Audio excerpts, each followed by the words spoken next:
usual. We can enjoy it if we try just the usual. Fuck Rocket League.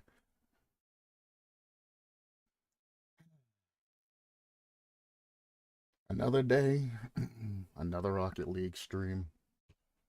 Tired of shit like always, but I got me my energy drink. I played Rocket League a little bit earlier, so I got all the good games and high expectations out of the way.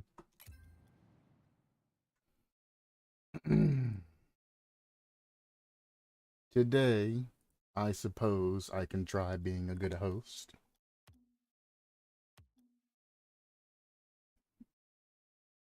Again, I'm on my new streaming account instead of my old streaming account slash extra modes ranking account. Holy shit, that's wavy.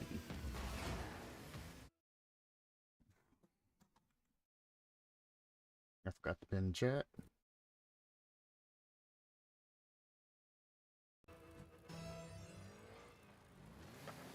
I'll pin it afterwards. Very decent kick up. We already got a miss. Good bump. He doesn't have the control though.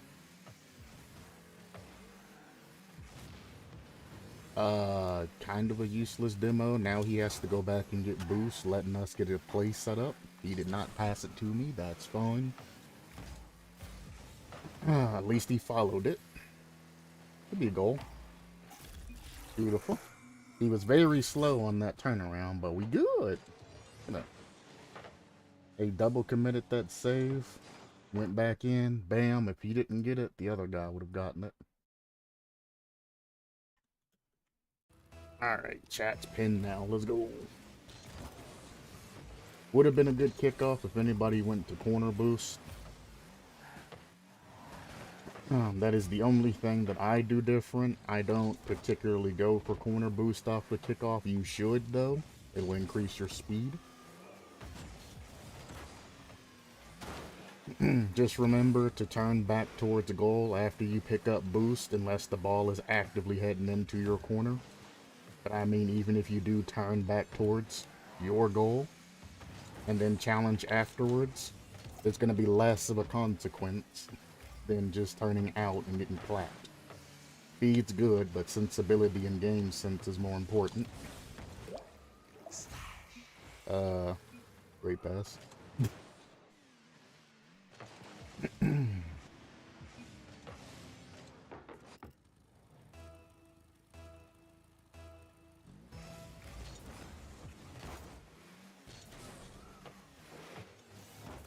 I trusted him. I definitely should have cut that in when I seen him going slow. That's fine, though. He could have shot that and actually scored a goal there if he was more accurate. Take your time and look. What's up, dude? Always take your time and look when you're in low divisions. This is probably like 1400 MMR. It's extremely low. But take your time and look before you take shots. And this low of MMR to ensure that the goal's just not just empty. It hits ceiling. I'll pop it back to him. Other teammates falling weirdly. He should have been on the opposite side of where his buddy was taking up the ball. Well, I can't score that, no.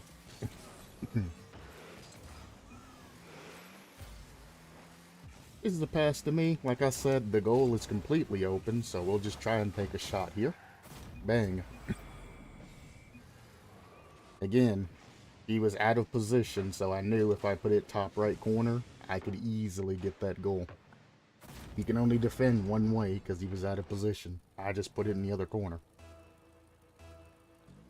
Now, you ain't gonna do it all fancily like I did. You can literally just shoot top corner and he never even got close to touching that. He overshot it. Teammate's gonna overshoot it too.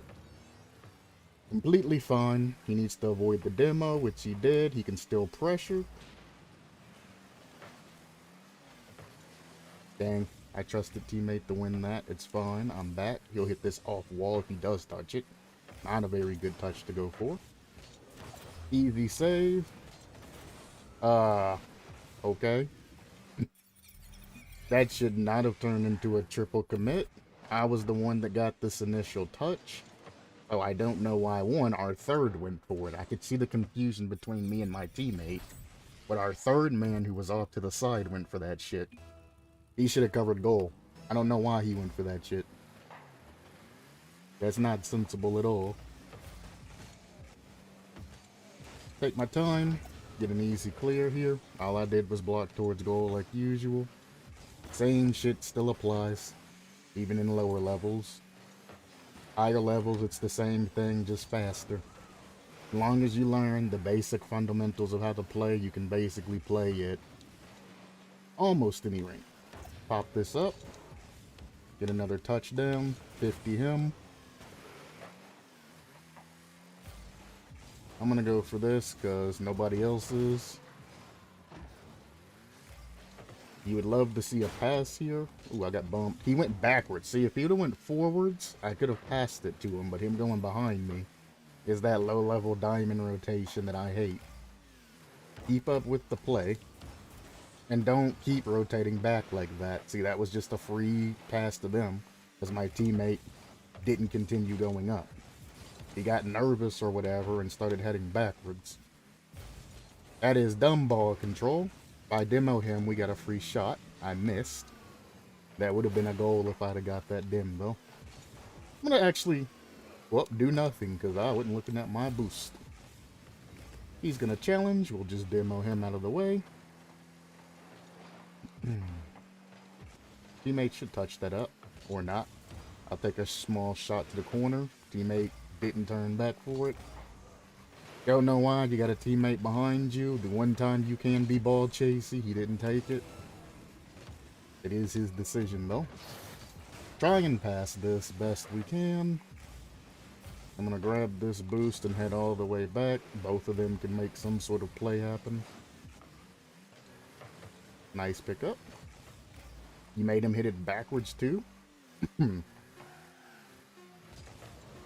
I wish he would have shown me he was faking that earlier by either turning around backwards, going for it, anything. Typing out, faking. Anything would have worked there. But turning towards it and then not moving, not a good way to show your teammate you're faking.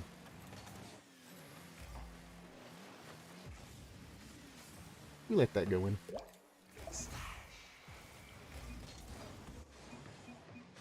GG. Nice shot. You say what I say, but here you are flipping the corner. You could have went straight back and saved that yourself. GG, well played.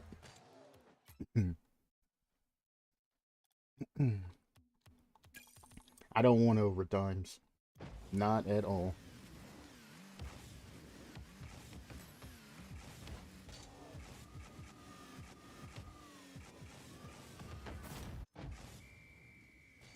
Lighting mustard?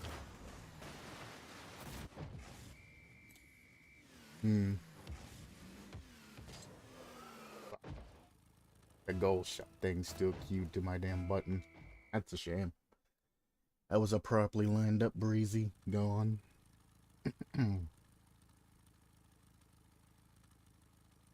Interesting.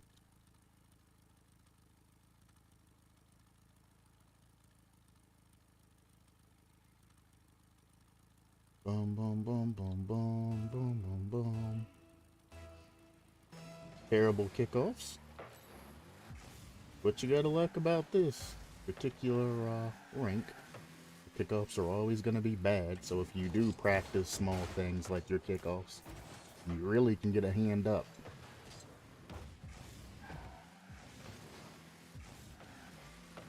He's not fast enough.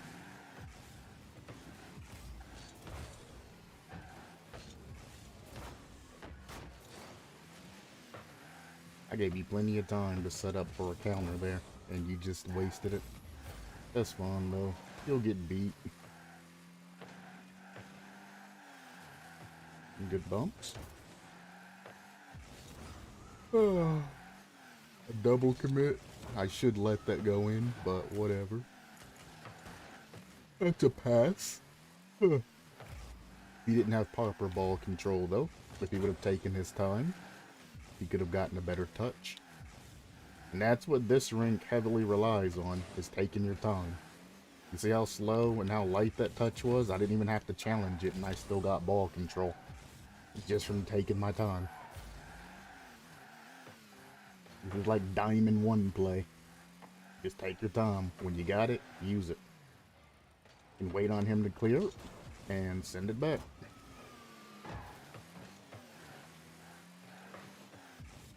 He's gonna fuck up this flip. Nope, he pushed it right to my teammate. Teammate passed it to me. I'll just send it downfield. Take my time. He got it over me, that's fine. Teammate should be able to cover that.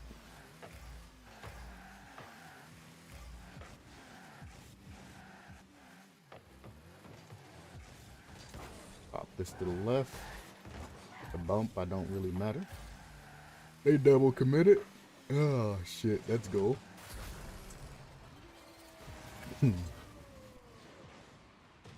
Right there. He jumped and flew out. This guy took a very slow shot. My teammate went out and panicked. If he would have just dug deeper in the goal by reversing ever so slightly to get the most angle, he'd have been fine. Sometimes pushing forward ain't the best thing to do. That's a pass. Well, I guess since we're playing this, I wish you hadn't demoed him. I'll just pass it. See what they can do. Good clear. He passes it back, and we just send it back again. Teammate should be going for this way earlier. He is faking in front of goal. Why are you faking in front of goal? Either post up or go. Nah, that's not it, Chief. Ooh, he got it past me.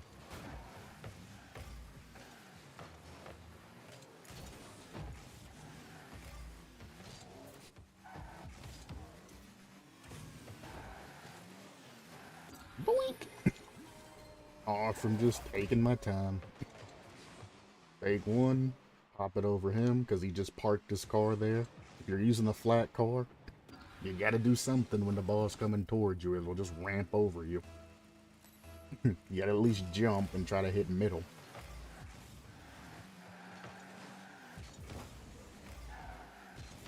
Pulled him in, got it over him. That's a big ass honker right there. His car's taller than mine, Jesus. Is that a nice shot? Close. You'll hit it to the left. That's even better. That's even better. Well. Okay. Remember what the other day I said about fixing fuck-ups and all of that? That guy fucked up and then immediately ran after ball again, where teammate was already in control. He should have just let that shit go and let his team fix his fuck-up. Pop it forward, pop it to the right, you'll get a touch. That's fine, teammate's back there.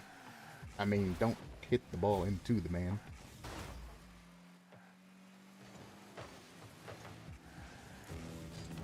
I just push it, see what happens.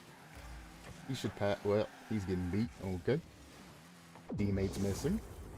If he'd have just taken his time and did that, we would have been fine. He sees that he fucks up, but then he goes there and jumps early as shit. Him being able to get around that ball means if he would have kept his wheels on the ground longer and boosted, he could have gotten a better angle there. Take that.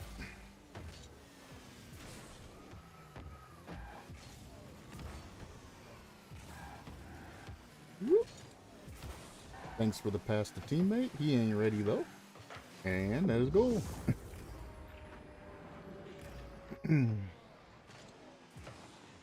So, you see how he turned in the goal? He went in from the corner and then power slid around, losing all of his momentum. He should have just either stayed at that corner or continued turning in the goal. You want to turn in like this to keep up your speed so you're able to keep going. You're here, you turn her in like this to allow yourself to keep up that speed.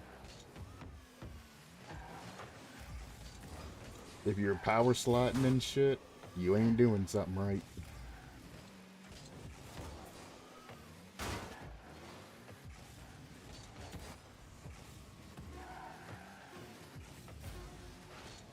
Fake.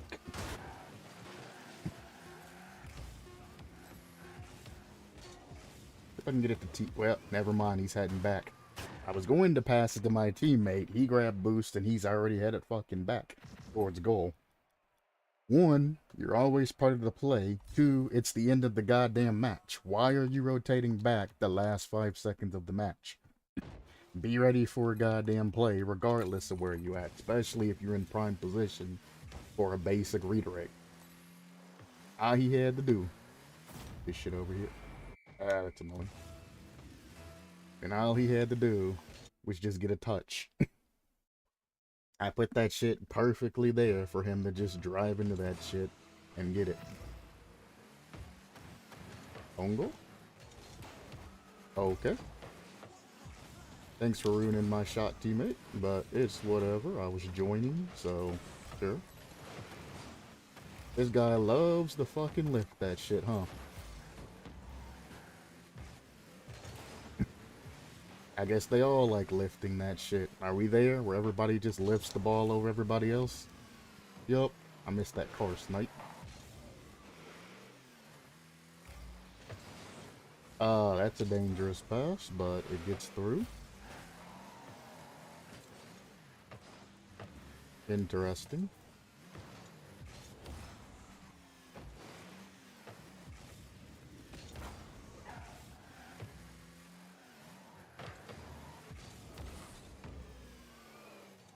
And nobody's there because he's sitting under me like a fucking dirt. Pop that off of him. That's what we wait for.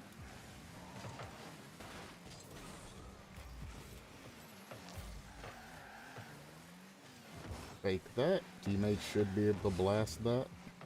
One more. Oh, you're slow because you didn't boost. Put this in the other corner, I guess.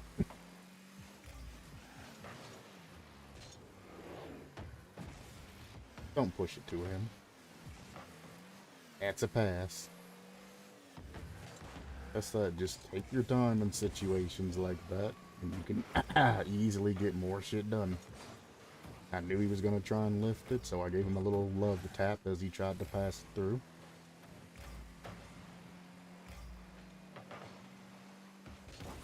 This up. He should know his skill's not good enough to get those. He should have just faked that shit down. I'm not going to score that. No teammates following me. That's another lost goal.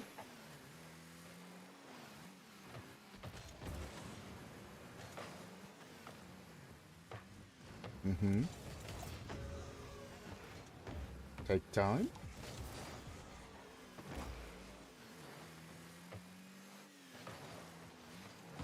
That should have been an easy save.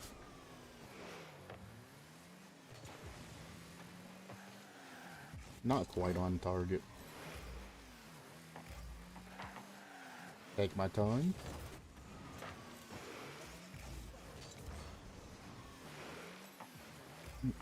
It's going up. It's not in. I got a little time. Not a lot, but a little time. That was orange when that went in. The teammate did try to grab that, as he should have, because he was on that side of the goal. Just couldn't quite get it.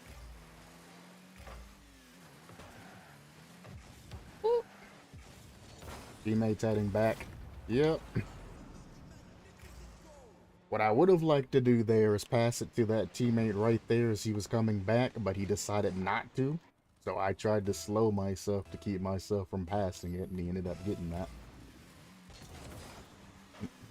I'm trying not to be a solo player in this division and work with teammates.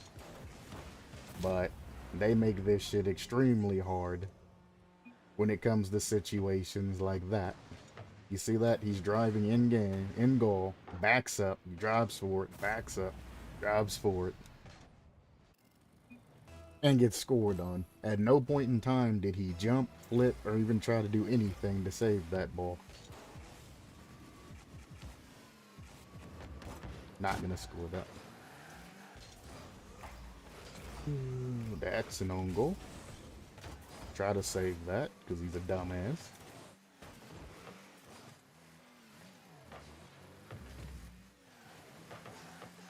He almost got dunked again. That would have been forfeit or abandoned fodder. They double committed. There's only one guy in front of me. There's another goal. I called that out because I knew I was about to do what I was going to do because I want to see if they were able to get that shit. Both of them double committed. Again, he did the shit that you're not supposed to do. He went in like this and then pulled a power slide like this and got fucking scored on. Don't do that shit.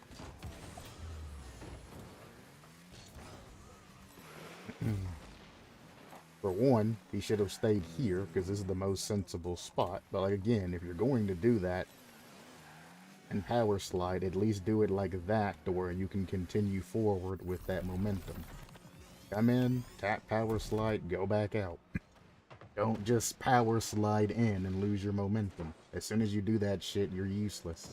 Unless they pass the ball like directly to you, you're not gonna get shit.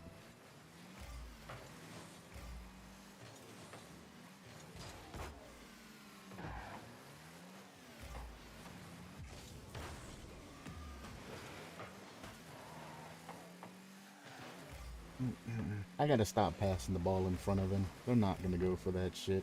Even if I put it on the fucking hood, they'd find some way not to go for it. I'm trying not to play too fast because then it just becomes a Smurf game. Nice shot.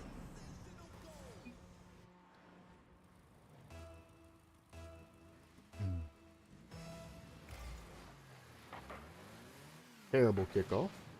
That's sent in. He got demoed. And there's another goal. So, that's unfortunate that that happened. That right there shouldn't have happened. That second little demo touchy, like, fucky wucky thing right there that happened did not have happened. He fully committed on that demo, which sent him across the map.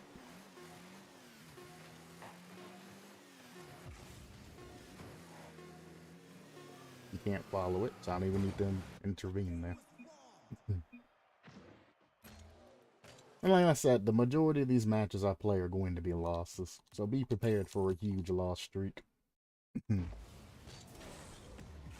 But this is nice covering a different division of players, as opposed to the faster games. A couple of people that ain't even gotten to that point. You can see the mistakes that they make one division lower. This is, well, like Platinum 3/Diamond 1. Might even be lower than that. Might even be low platinum or mid to low platinum. Fake this, because he's just going to flip it to my teammate who I just passed. That's a pass up. He hit it to the side. I'm going to push that even though it's kind of risky. Oh, I was there if he passed it. He's missing. Take your time. Just take your time. Teammate, you need to stay the hell away from him. You were back where I was. You could have caught that shit as it was going up the wall, and we would have been in no problem. Just leave him alone. We'll cover it if he fucks up. How the fuck did I fake my own teammate? He was just brute forcing towards the fucking ball and then flipped to the side. I mean, one, that tells me he was going for either a pinch or a block on whatever touch I was making next, which is weird. But, yeah. Their own goalie. Okay. Those panic touches. Didn't have to do shit. They just panicked. Oh!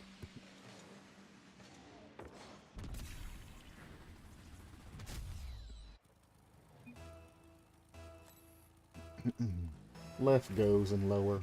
Just leave with left goes. We'll go with that for now. He should be attacking that. There we go. You shouldn't be in the corner looking for boost that's already gone. You should have been going back towards goal. Mm-hmm. So you fix your own fuck up. This is what happens when you cut teammates off. Your teammate fixed it for you, though. Thought he was gonna go for boost there. Check as you're going back to make sure you have the leeway. Yep. I checked before, so I know they're still there. That guy's still over there heading back, so I know left lane's clear. He pops it. That guy's heading back. I know left lane is still, for the most part, clear. This guy's gonna go for a jump here. They're double committing, so I know the ball's probably gonna come straight at me. I make it for a clear, follow it, hit it again. After that, I have no boost. I'm gonna leave because teammates are ball chasers.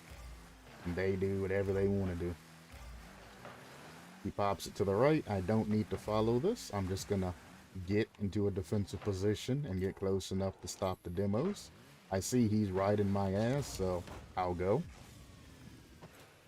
Go to the right, just in case. That's an easy counter. And teammate basically scored it. Pop it back and see what happens. That's 2 misses. I'm gonna stall it, because I don't know where my teammates are. Stall it again. Well, tried to stall it again. He did get back, luckily. He took a long way getting back, though. Notice how I'm grabbing small boost pads as I'm going up and back. Best I can. Touch this down. Use your dribble control. Shoot it. Go 50 it, not shoot it. That's off wall. I'll go for this. And bang.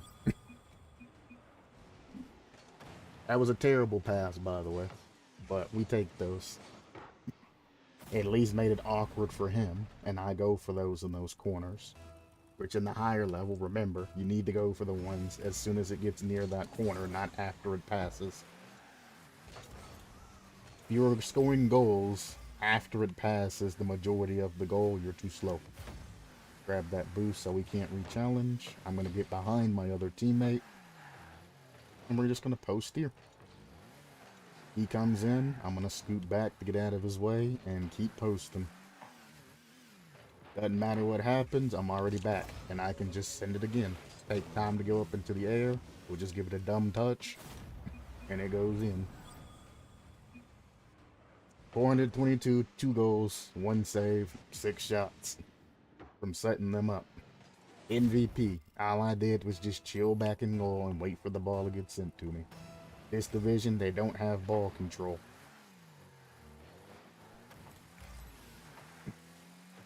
He gets beat, it don't matter. I just need to be back to where I can pick this ball up. I wish he hadn't touched that before. I could have gotten a better shot, but it is what it is. Grab boost, check back. Stop here at the edge of goal. Bang, bang. And then we wait, see what happens.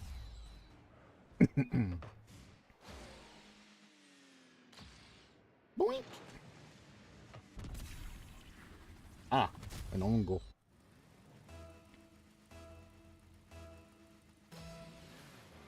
Well, I said I should go for boost. Grab boost, turn back towards goal. Stop on this edge. Get ready to defend. What's next? Teammate got demoed. I can move up. Jump, try to get a bump or something. Even if you can't necessarily get ball. I'll pass this back. I need to speed as fast as I can to cover this. Again, touch the ball. Check to see if I got time to get this boost. Come back. We're going to stop here. Well, I own goal bet. I could have saved that. He sends it. I'm up. I could have saved that, but I wasn't really paying attention to the way my car was pointed, to be fair with you.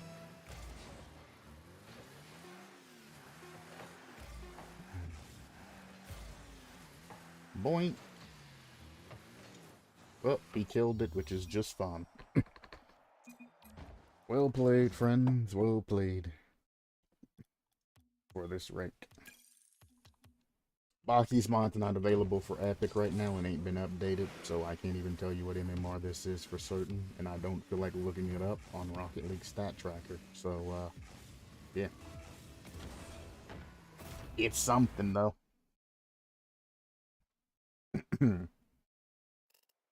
Yeah, you can go to Rocket League Stat Tracker and look up my, name. It has 6 ones in it. I don't know why it's only 2. Oh, no, this is my other old account. I thought this was my other one. Okay. So this is my actual plat account. Thanks, lag. Not even the account I thought it was.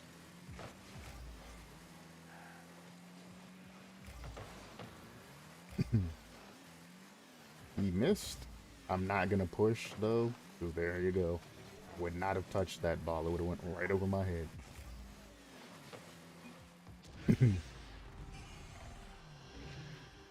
I notice how I didn't immediately speed on back to goal, because if he would have cleared that save, it would have went across to that corner where I was readily available for it. Yeah, I could have posted up close to the corner, but I wanted to follow it as a rolling start so I could go up the wall. Take it that way. That don't matter. They always shoot for those even though they know they can't get them. Nice touch. I'm going to touch it up. Maybe back, because teammates following too. You're supposed to be in goal. Yet you're up. All of us can't be up in the corner at the same time, bud. There's no man's land right here. You don't want to be sitting in no man's land. You want to be back far enough to where you can get any dumb pinches and or clears. Now, if the ball's going slow, you can get closer. If the ball's moving fast, you need to be farther. So pay attention to the play. Well, he got the touch, but he didn't get it well enough. I'm going to circle behind teammate here. Post up. That don't matter. It's over. They can't get it. As I was rotating back, I was paying attention to my opponent's positions. Again, I'm looking at my opponent's positions, where they're at. I can pop it over him. I know one's in front of me going to challenge, but I got a teammate behind me. Pop this for a pass. Teammate's in no man's land. He won't get there in time. However, we can set up a play and keep pressuring them. I can fake this. Well, there we go. Let teammate grab that. We're fine. Block that just in case. No one under me. I'm going to post up behind teammate. This time I'm going to go in goal because they can get some cheeky ass, you know, shit like that. Cross. It's in front of teammate. He's going to go for it, so I'll just post back up in a defensive position. It's behind me. This is the only time where you can power slide. Notice I power slide, then immediately backed up to give myself room. I didn't just power slide and stop. Give yourself that run up. Pop that out. I don't have boost, so I'm going to go back. Do almost a diamond rotation and cover my side of goal just in case. He'll probably try to hit this back. It's going to be a soft touch so we can push a little bit harder. He's going to grab that boost. I'll bump him so he can't do anything against that challenge. Punishment for taking boost there. He pops it pretty good for that corner. Oh, I thought he double touched that. That's a shame. I'm going to pass this just out. I'm not going to... Don't go for the double touch. Muscle memory. Nice pass. I'm going to be a nuisance. He has it. I'm going to stick here. Guard goal. My dude's doing goal or donuts in front of goal. Interesting play style. He hits those. Don't know why teammate jumped over me, but whatever. I'm just going to leave. He likes to cut, so I'm actually just going to head back and let him cut. He has the boost. And we're going to play cautious around that teammate. That's a pass. We're just going to pass it back. If they clear it, we're just going to try and fake them. There we go. Depth perception is a very good tool when it comes to low-level players, by the way. As long as you're behind the ball and they can't see what your car's doing, they generally panic and hit the ball away. That's why fakes are so powerful from behind the ball. Thank you for the pass. We'll put this up. Take our time getting under it again. Give it a little love touch. Teammate was behind me instead of where he was supposed to be across. That's fun. He's not going to get a good touch here. It's just a pass. Now that, I can bounce off wall. Take my time to get back to it. Try and touch it there. Now, eventually, when you get to the next division after this, where I previously started recording, you know, the Diamond 3 and all of that, you want to go for those earlier. But as of now, we're still in the learning phase. We're not going to try anything, you know, like super freaking hard or super freaking bad. Good save. Cut him. And I'm going to go fast as I can back to goal, just in case. We're not going to be too cheeky here. We're going to learn how to rotate. We're going to learn how to shoot. We're going to learn how to aerial in this particular division. That's all we're trying to do. And then teamwork, obviously. Take my time. I see my guys are going back. He almost got that. Grab the boost so he can't retaliate. I'm going to head all the way back. Teammates should not be cutting across like that. Hold boost and pray there. Take a dribble control. Maybe take a fast shot. Make him panic a little bit. He missed it, so I'm not going to push because I know teammates probably up. We got a nice touch. We wait. There we go. If I'd have jumped there, I would have bumped into my teammate. I do remember he's back there. We're going to take a shot here. Take our time. Small shot.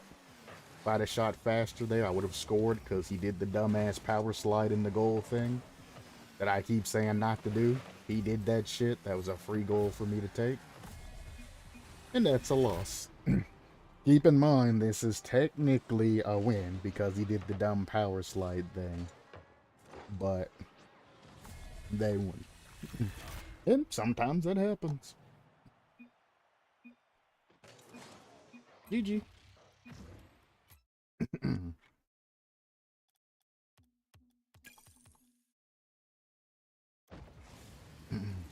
Well, now, if you're coming back from goal, you don't want to be doing... Oh, shit, I just hit the fucking ramp trying to do that shit. You don't want to be going in like this and then turning back in and essentially staying still on it. Which I did it even faster than they did it. They literally just go in and they turn like in place and lose all their momentum. This is gold? Gold tournament winner?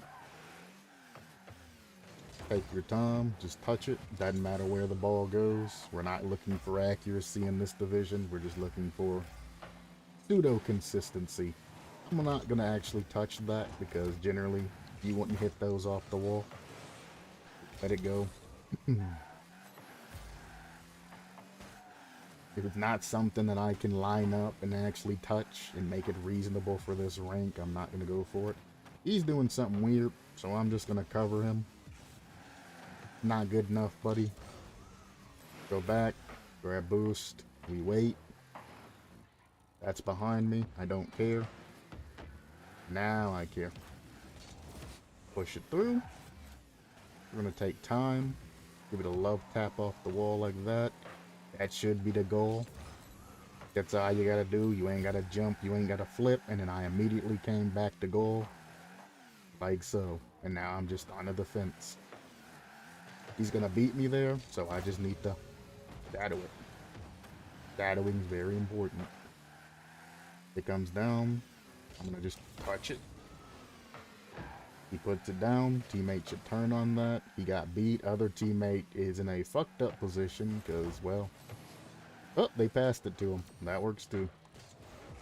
Good bump, teammate. Stop panicking. You stay on your half of the goal, and I'll stay on my half of the goal. No need to panic. He's beat. He goes for a ceiling shot. Like I said, I'm not going to go for anything off the wall or anything that I can't generally take my time on. So I just kind of got out of the way.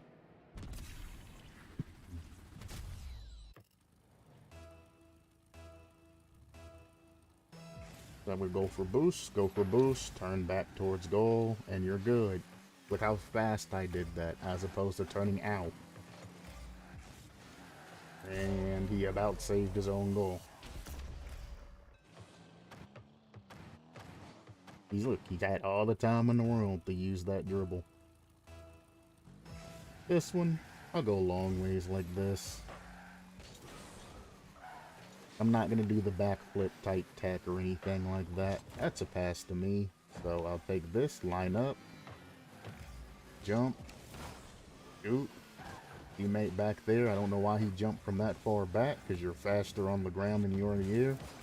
Harass that guy, try to make him make a mistake. Take my time here, maybe fake him. He hits it up. We wait till it to come down a little bit where we can control it. Here, we just boop it.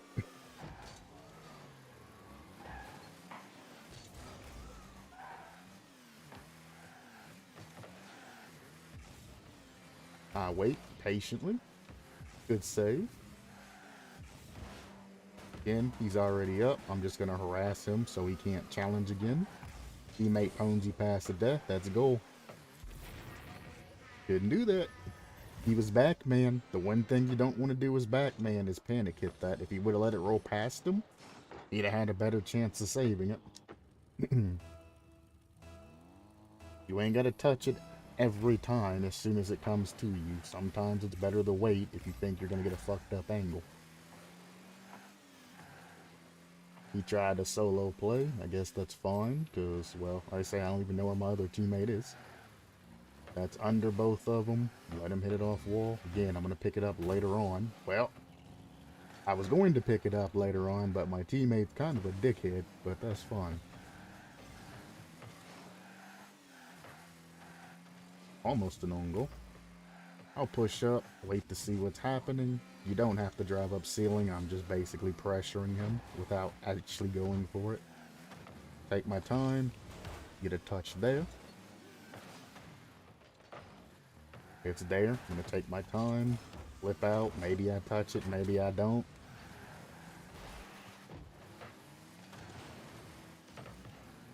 Touch back. Completely fine.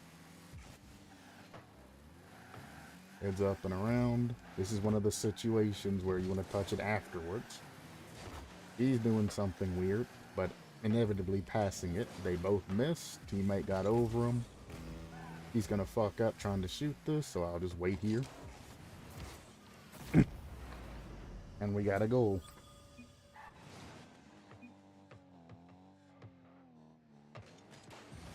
Now, when you're passing to a teammate, you usually don't want to hit it up like that. You want to hit it just in front of goal for them to get. Make it simple. He had no idea what the fuck he was doing at that position. So that's how that happens. Pick this up later on. Hope teammate don't cut. There we go. It's up. We do this slow shot to the corner. He tries to 50 it down. That was a pass to teammate. He might touch that. He might not. I'm being patient and we just hit it. Bounces up. He's going for a full clear, but he don't have control. So, well, I was just going to shoot it over the other two who are out of position, but cutter's going to cut, right? Thanks for bumping me. Got to be a little fast on that one. He passed it to me. I'm not going to score. Well, I tried not to score. Let that fall.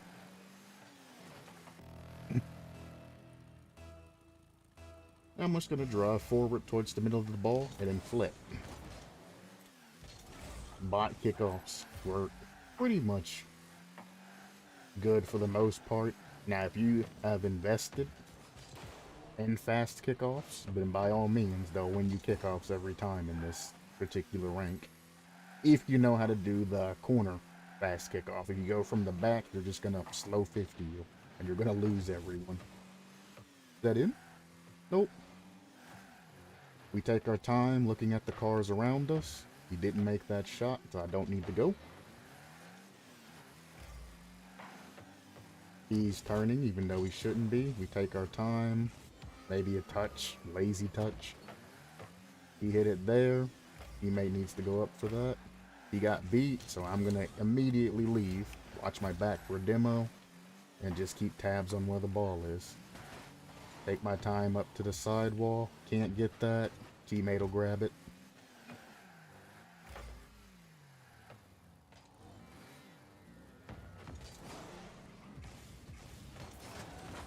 Teammate about passed that to him instead of letting me keep control of that, but I guess it worked. He's getting beat. That was a pass. I'm going to go opposite side rotation and pick the ball up on the other side. He just bounced it off wall. I just need to touch it. And there we go. Don't need to make a shot there and make things difficult for everybody. Just touch it out. Somebody will probably be there to pick that shit up. If you're not sure, as you're dribbling up, check behind you. Check beside you. These guys are way too low level to not be saying GG and shit. Fucking weird.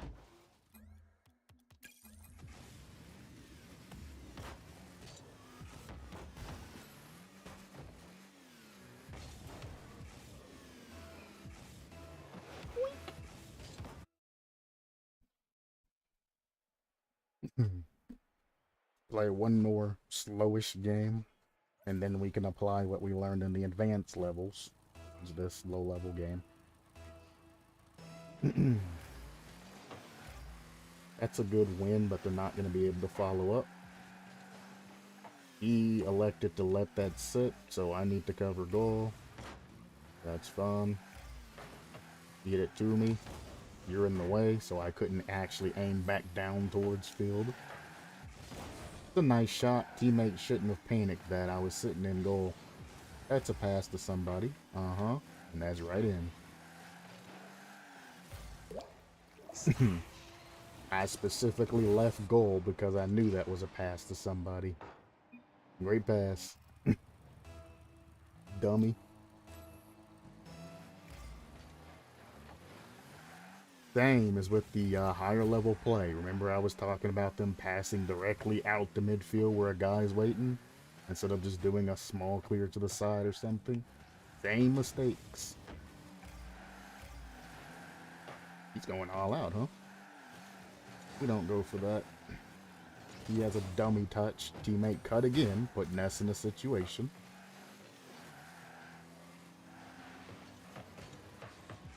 It's the same mistakes, they just play a lot worse.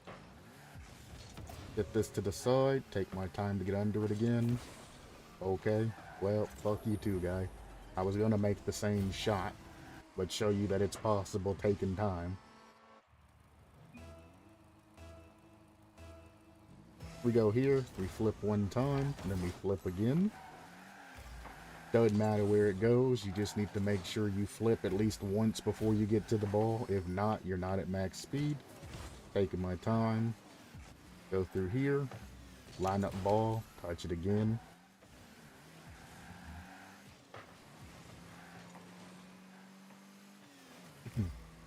Ball's up high. He's going for boost. That's dumb for him to go for boost at a time like that. Ball was dangerously heading towards our goal.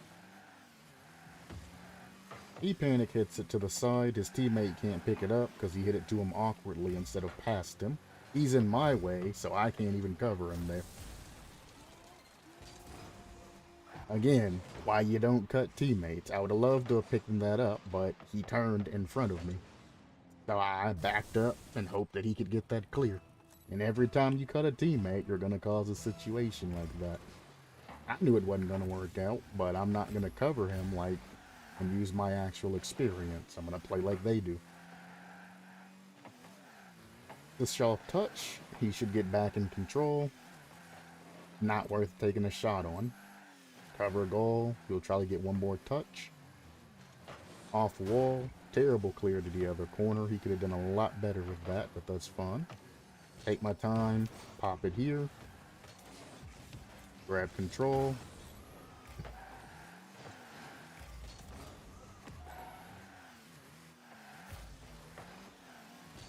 Passed it to me. Teammate pinched it up, which is terrible because I had a free shot on goal. He's cutting way too fucking much. He thinks he's better than everybody in this lobby. He needs a reality check. He's just causing problems.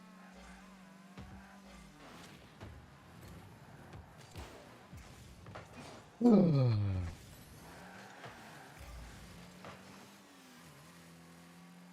gonna let him go for it. You see that dumbass turn that he just did? If his teammate wasn't there to cover him, that'd have been another goal he just dropped. I'll let him take it, because he's cutting again.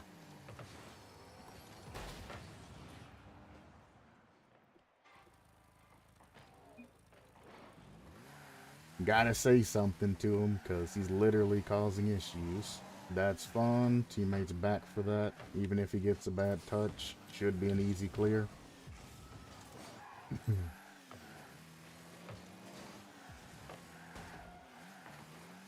That's a hit over both of them, but I got an angle, so we go for that. Again, that guy does not cover goal at all. He's just doing whatever the hell he wants to do. I'm gonna let him score it if he gets it. That's a pass. Boink!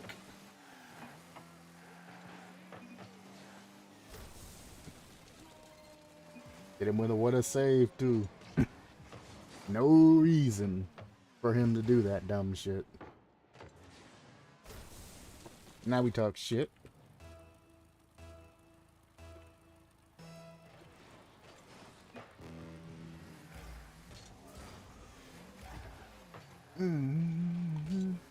Fake. What's considered cutting? Cutting is when you're getting in the way of your teammate and their ball control.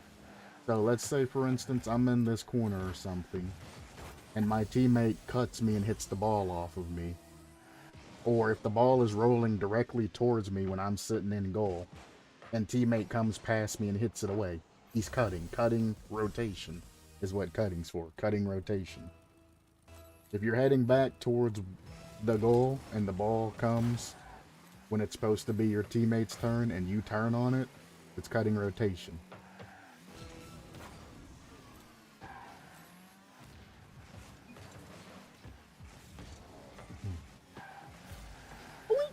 And cutting rotation gives up goals like that.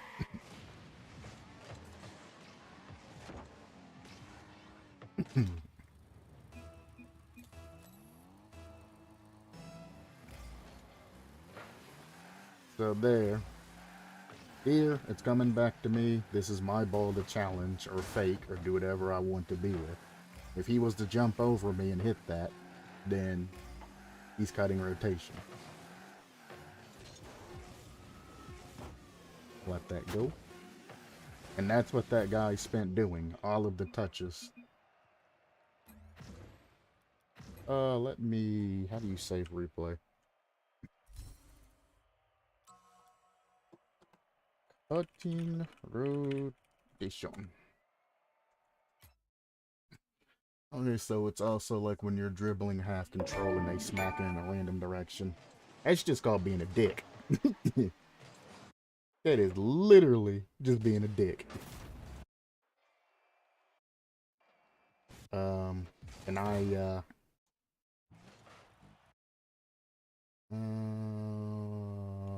none. I hate that shit. Do it like this. So every goal that we lost was generally him cutting rotation. So, for example, this right here. The ball is coming down towards wall. Towards me. I am here actively going for it to try and intercept it. If I miss this ball, it then falls upon this guy to come around and try to save the ball before it goes out. Then, if either of us fucks up, it comes to this guy.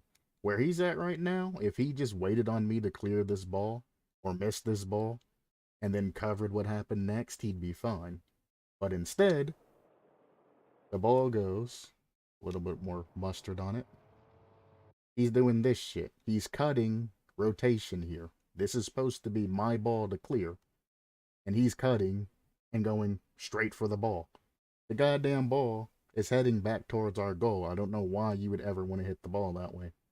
So him cutting me right there ends up with me hitting it off the top of his car. As you can see, the angle that I was trying to go for versus the angle he was trying to go for is completely different. It hits the top of his car and goes all the way up this way instead of the angle that I'm looking for and hitting it towards that particular direction. He causes an unnecessary pinch. This should have been fully my ball control. He should either be all the way upfield waiting for next ball, or he should be rotating opposite post and behind Nuggies to get the hell out of the way. This causes a problem. He bumps me out of the way. He's on the side of his shit. Nuggies ain't been paying attention because he should have stopped about here to pick up whatever the fuck's happening next. Now, again, if you make a fuck up like this, we should allow Nuggies to get that shit. I ain't cool, thanks. Yeah, that helps a lot. When I play, just didn't know it's called a cut. I just called it, what the fuck are you doing? Yeah, pretty much. Ball goes over there. He hits it. Again, if Nuggy would have either posted up here or did anything in this particular area, he would have been able to challenge that immediately. He comes in, does this dumbass turn that I'm talking about. If he would have just drove in, turned around, and went back out, he would have momentum to challenge. Instead, he does some crazy shit like this. The ball is actively heading into the corner. If you're facing on the corner here in this area, the only way you're going to be able to clear that is that direction, unless you risk it rolling past you and you try to dribble it or something in that direction. By that time, you're probably dunked. I come in trying to cover his ass. This dude goes over, gets boost. It is now in Nuggy's play right now. If he misses it, I'll step up. If I miss it, he's supposed to step up. Goes through. He could have jumped early and won that. He didn't. He ends up pinching it. At this time, I'm turning around, getting ready to make this save that I knew was coming. This guy cuts me again. Because he cuts me, and I see that he's cutting me, I back off. I'm like, hey, dude, go for it. You want to fucking cut? Cut. But look, I'm right there as the ball's coming in. The ball would have landed in front of me. I would have shot it. It would have went all the way over. This guy's nowhere near his goal. I could hit it over him, and bam, right into their goal with this angle that I have. Instead, stupid motherfucker right here cuts in front, touches it off away from me. Now, I'm already committed because I thought I was scoring this all the way the fuck out. Nuggies sees that I'm about to hit the ball. He was on his way to cover and score the goal just in case I missed. And now this guy has the ball passed to the guy that's already over there. I gotta try to find a way to cover. Nuggies has to get back and try to cover. And we're in a bad position. Everybody's trying to get back as quick as possible and try to cover this. His motherfucker right here doesn't look what's in front of him. Let's actually go to his goddamn, what's his dumbass name? This one? I hate this goddamn thing. Player view. Jumps up. Flips. And he can see that there's two guys right there in front of him, by the way, the entire time. He can see that they're there. Hits it. Boom. Right to that guy. Then tries to boost and cover because he's realized, oh, I fucked up. I passed it. By that time, it's already back into our goddamn net. And every time we lost the goal, it was that dumb motherfucker doing that same shit. Every fucking time. While the other guy got mad and started saying, what a save. And I just followed because, well, doo doo. Absolute doo doo. If you get people like him on your team, sometimes it's best just to forfeit because you probably ain't pulling out a victory when it comes to that. You'd have to play real patient and basically sit in goal the entire time. Sad. Sadness.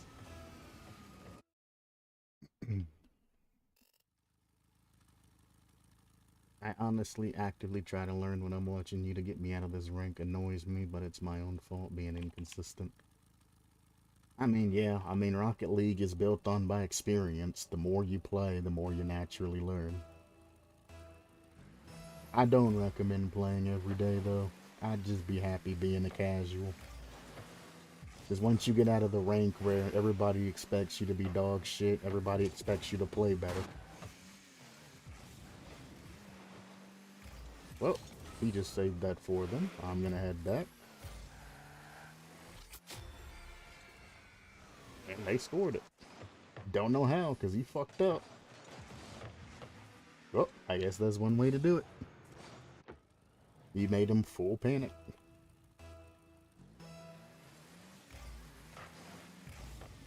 Feed along. Don't try to score that. He backflip, so somebody has to be faster, or we can own goal it. That works too. You know you can't save it, own goal it. Ah, he couldn't turn because the other guy tried to fix his own fuck up and ended up blocking his wheels. They're teammates, so they probably don't care. Go up here. They're missing like hell. Nobody's guarding goal because my teammate just went past me, so I'm just gonna stall. Again, I'm gonna go back and I'm gonna stall because neither one of them still went back towards goal. Thanks for bumping me. Block that down. That's dangerous.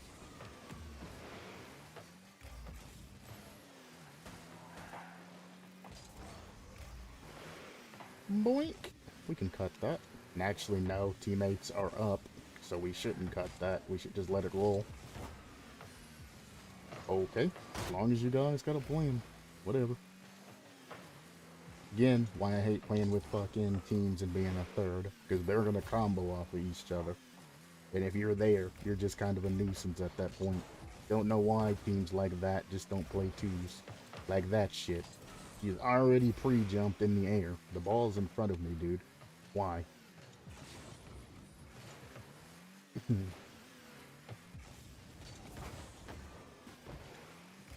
Well, I could have followed that, but your ass is in the way. Should have passed it back, but whatever. You can keep pressuring it. Do what you do. Pop that off. He goes for a dumb touch, ruining everything. And I get bumped by my other teammate who passes the ball back. I'm gonna let his teammate fix his fuck up there.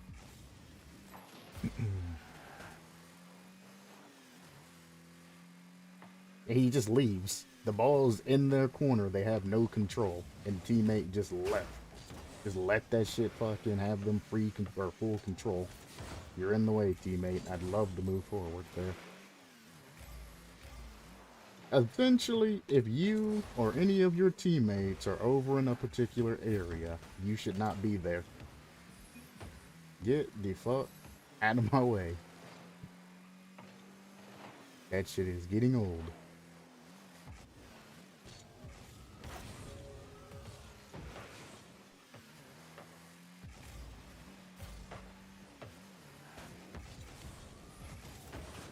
Oh my god, I'm fucking gonna lose my goddamn mind playing with this fucking team.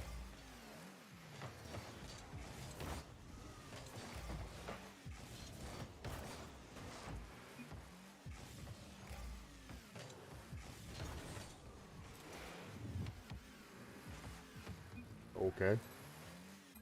That's just about the forfeit at this point. Actually, I'm on my Smurf account, so I can actually fuck around with them. I don't really have to worry about a ban happening at this time.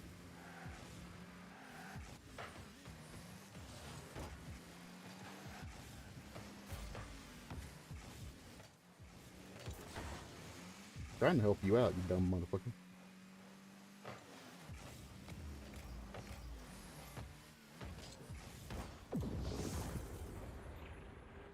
Nope, I gave you the option to forfeit. Thanks. I took my time to get that goal. You guys want to be dicks and take my boost and keep fucking pressuring me? Gotcha.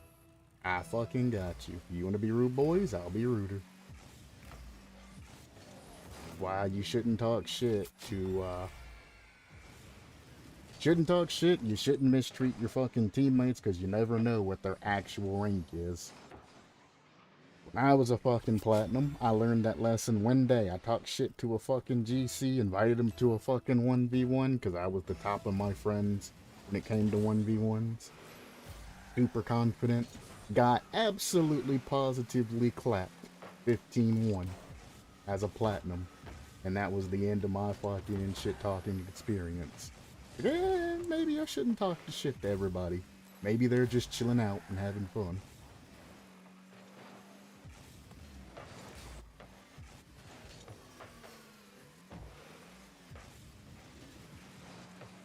So now they're tryharding. It's gonna be even better.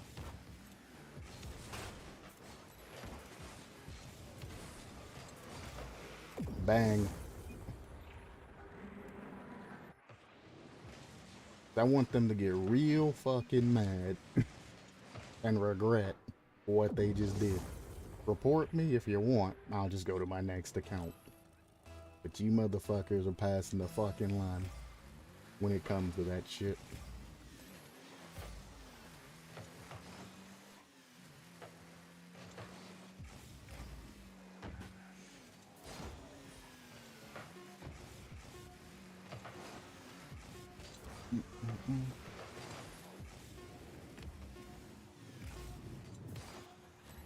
I was gonna save that anyway.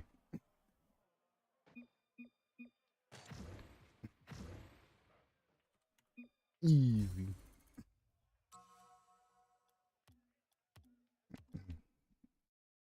Like, how motherfuckers gonna learn? You ain't gonna be treating your fucking third person like shit, or they will ruin your game. Even when I play with Macho or anybody else that I decide to play with, generally we keep our shit talking inside of our comms. We don't generally express our concerns or anything towards our teammate. Why? Because we don't want them throwing games. Ninja, I ain't seen him in a long ass time. He's been playing since 2015 probably. Apparently I pulled a triple commit whenever I went for that. I still don't understand how. That's a game. And he's already given up. Nice triple buds.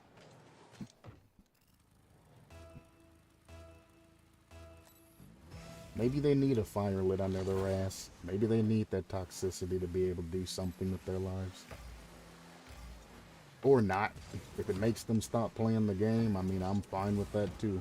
Because this ain't even casual level MMR yet.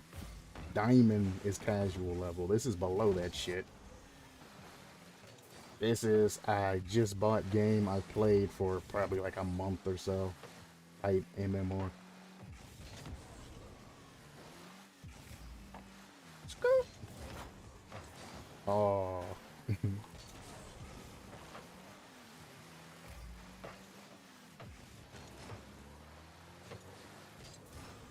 I hate when it does that shit. Just let me fucking have flip.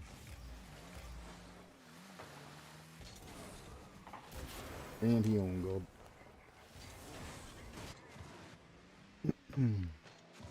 I mean, they gave you all the time in the world to line that shit up.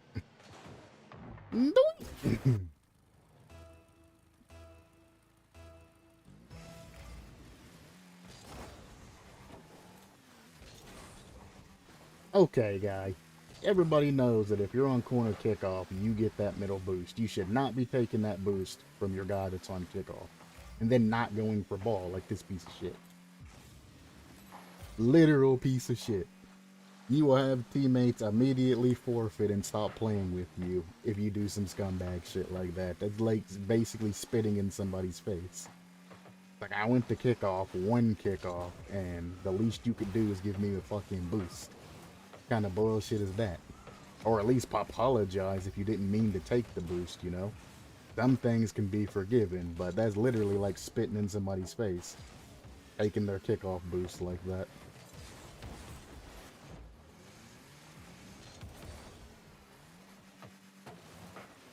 That takes a special kind of somebody. Yeah, I started in 2016, so you probably started in 2015. I was talking about them. I've been playing since SARP. So I've been playing since 2013, basically. Back when that was a thing.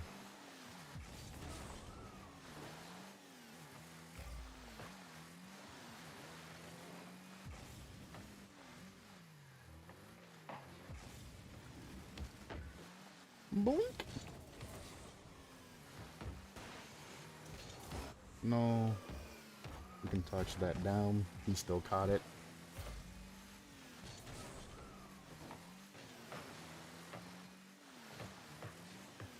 Does he? Nope, he don't stay to redirect that. I'd have been dead in the water if he redirected that.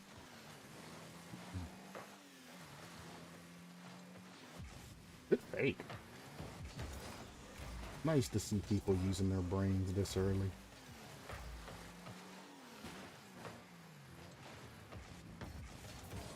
Son of a bitch. Boink.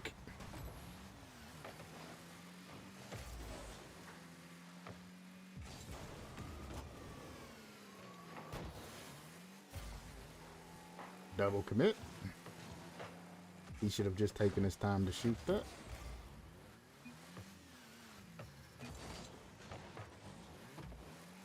You don't even realize that I was pushed into that. That's what's so funny about it. Later on, if we get into an argument, he's going to say, well, you cut me off that one time. You think you're good? But bitch, I was bumped.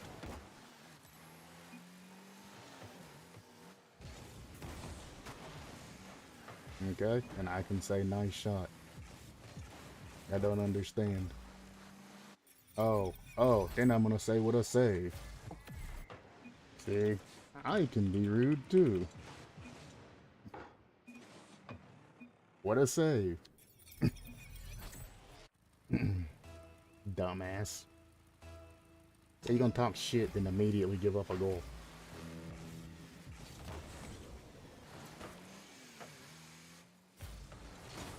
Good bump.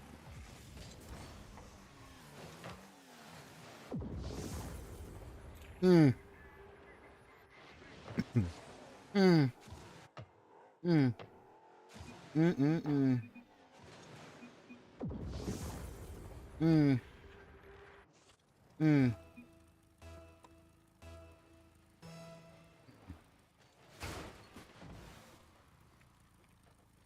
Hmm.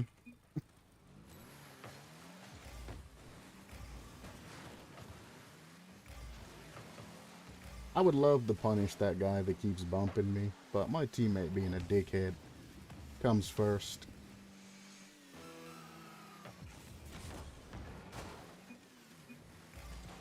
I mean, I couldn't shoot it because I thought he was gonna touch it. And there's what a save. Take the shot. You gonna go?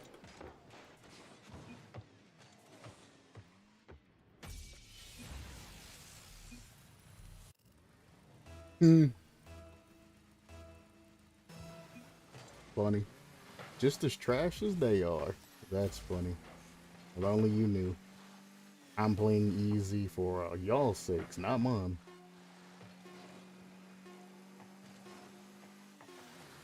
Oh no.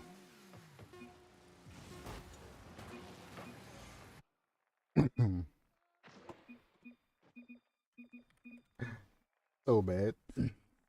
Actually so fucking bad.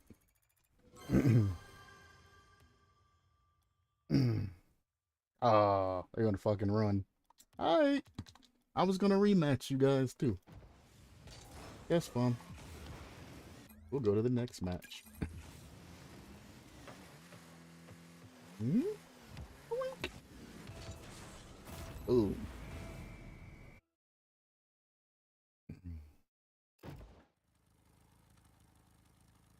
Damn. That's a shame. Didn't get him again. Alright, well, I'll forget him about him then. Kinda hoping I'd get them back. They probably switched modes or some other shit because they didn't want to run into me again.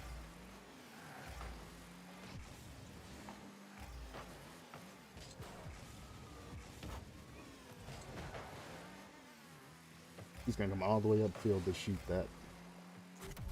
You got very lucky, son. That is not a nice shot. No. Close one. He went full fucking speed and then flipped into that shit from the bottom and luckily scored that shit. Not a good shot. That is luck.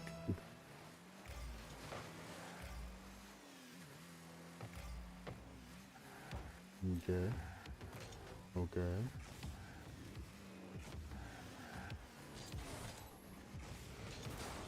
Oh, I can get the pass. Oh well. Reset.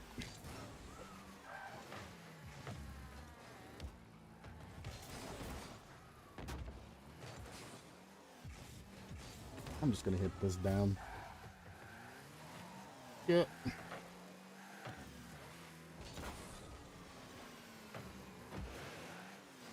That should have been a basic shot that anybody at this rank should have gotten.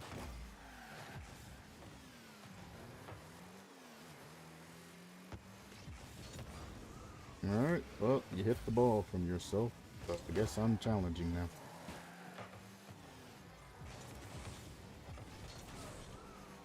Don't pass it towards our goal. Let him do it.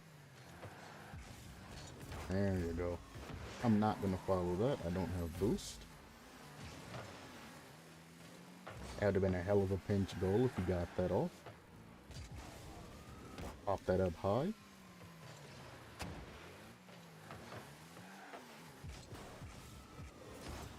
Damn. Try to hit it under him. Should have went high.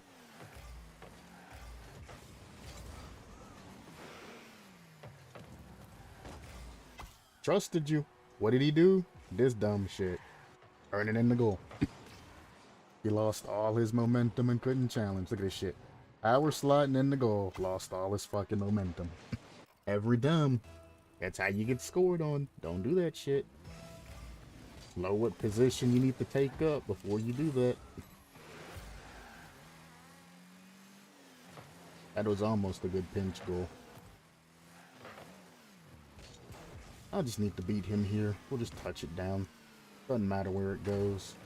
Teammate apparently wants to go after that.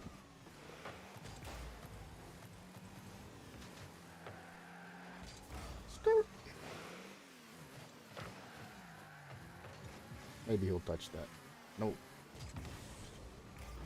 Jump up. Doesn't matter where we touch it. We just dummy touch it. We're gonna get a hold of it anyway. And I don't have any teammates up. It has to. So we just make it awkward.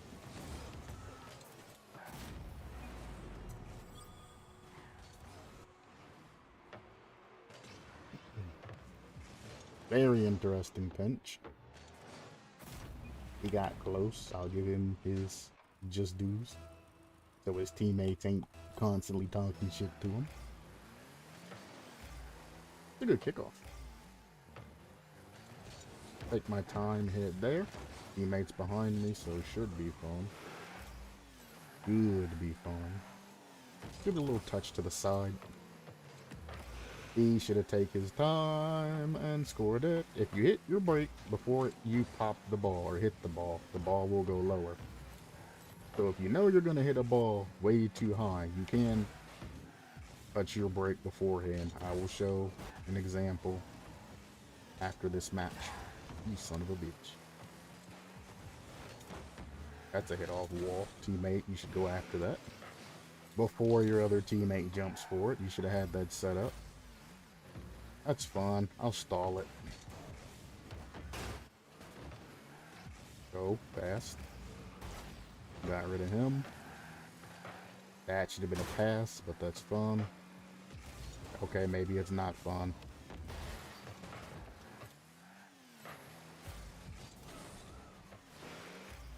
He popped it to the side. I'm going to pressure him, but I'm not going to go for ball. All I did was make him lose ball. If teammate would have came up for that, he'd had free ball control. That's a terrible touch. We'll touch it down, follow it for a 50. It's off ceiling.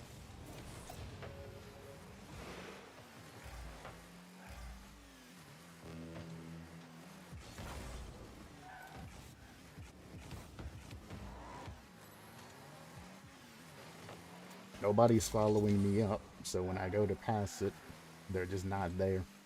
I'm not going to make a solo play because this rank's too low for me to be scoring on them solo-wise.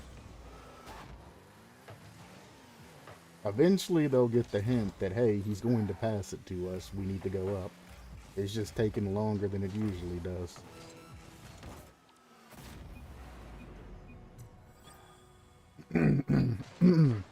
There, I knew he was going to shoot it, and if he missed, I knew it was going to pop out to the right, so I just waited.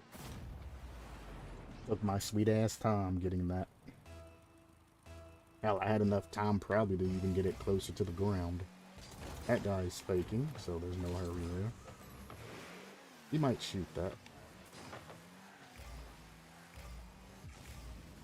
Grab this boost because he's going for it.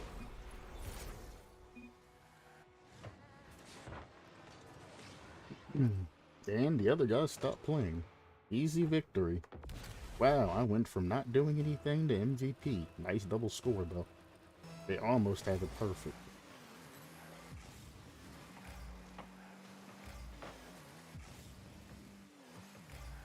Give it a pop. They're already on wall. We don't want to give them a lot of power. That's fine. I'm going to rotate in behind my teammates. There you go. Not good, but not bad at the same time. Is there anything to make the ball pass to me? I mean, that's kind of bad. We'll do it like this. So if you're going at the ball, you're going fast, the ball's rolling towards you. If you go full boost, the ball will go extremely fucking high. Good luck scoring a goal like that. That'll work. But if you're going super fast and you hit your brake right before you touch it, you won't go into supersonic. Hell, even if you let off gas. I wish I had Bakis on. I hate Epic sometimes. Even if you let off gas before... Holy shit. Here, we'll do it this way. I want an accurate representation of that ball. Something like that. But even if you're going supersonic towards the ball, if you let off gas, you'll slow down. You're still going to get a higher arc, but it's not going to be as high. And all I did is, you see where the lines are when I go supersonic. When I let go, I dropped out of supersonic, and the ball angled down even lower. I'll set it up this way. There we go. And again, if you hit brake, you can severely slow yourself down beforehand and just get a small pop. When it comes to pops and things like that, generally what low levels do is they pop the shit, see how high it went, and then they try to score it, do some shit like that. But popping it like that literally gives anybody who's nearby to you free ball control. Hurry up, ball.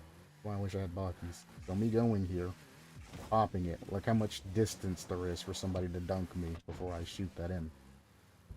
That's where most low levels fuck up, because they can't get back to the ball afterwards. Doing something as simple as touching your brakes right beforehand. Boom. Allows you to get underneath the ball a lot quicker.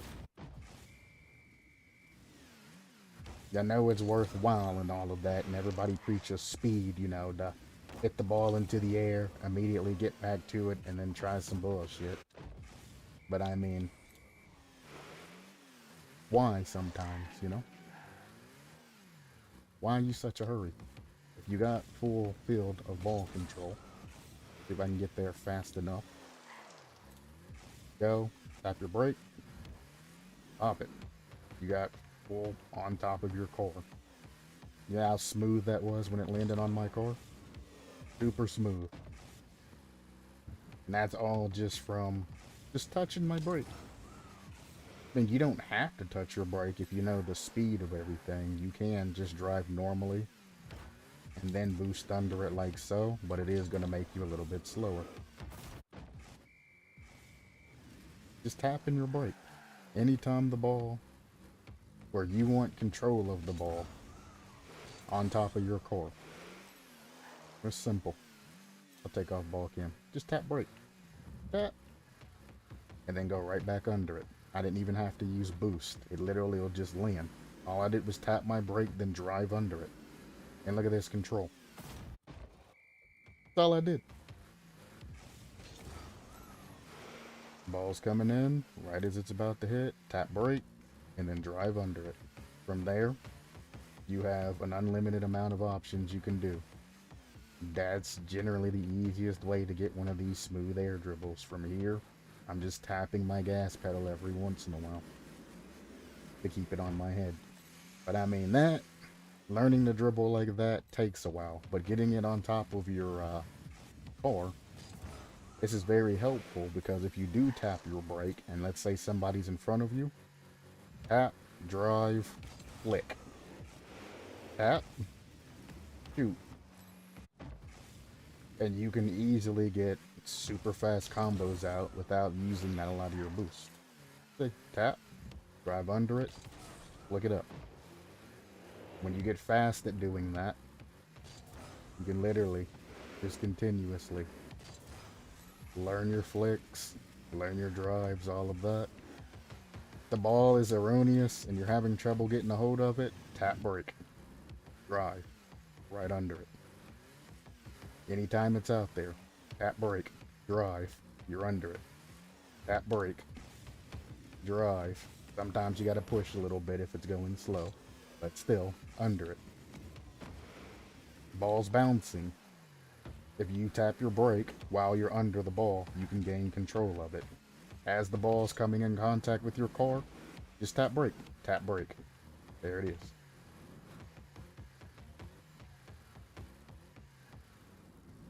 Again, tap brake, bam, on car.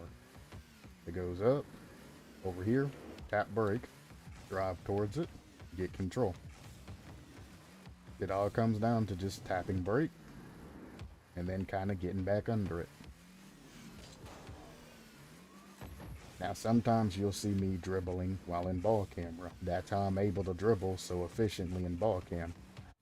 Is if I feel myself losing control while I'm dribbling in ball cam, I just get to a position to where I'm kind of in front of it, tap brake, and then I can pick it up and put it back on my hood.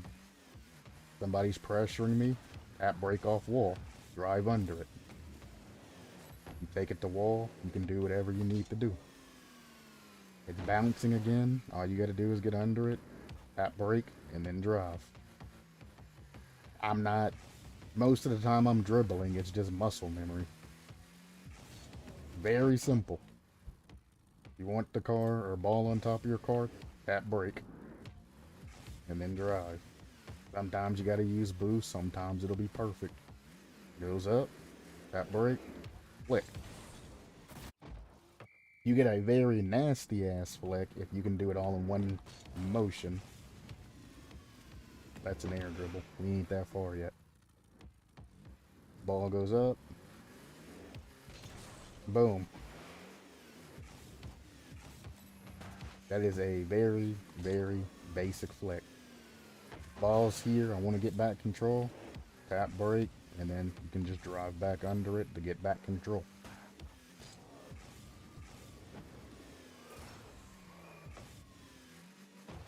Ball's about to go into your... Actually, I think I can set it up.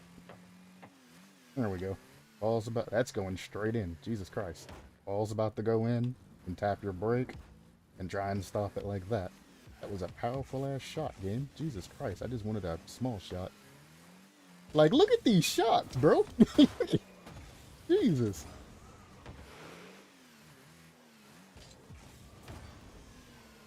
I mean, shit, I guess this is good, like, goal training. Wrong goal. That's a pre-jump that shouldn't have happened. That's going straight in. Yeah, they don't even bounce. What the hell kind of shit is that? Like, this game has no chill. Shadow. When you're shadowing people, it's very basic when it comes to that. If the ball is on top of their hood and they're doing, you know, the left-right action with it, they can easily get a flick, go around, bump you, do whatever they need to do. If the ball is on another player's hood and you're shadowing, let's say here, it's on his hood and he's driving down with it. You need to shadow, but you need to keep your distance. So if he does shoot it, you have time to get up and make that save. If the ball is on top of his hood and I'm too goddamn close, I need you to go the other way. Yeah, that way. And I'm too goddamn close like this and he shoots it, wrong way, ball. I'm not gonna get there in time.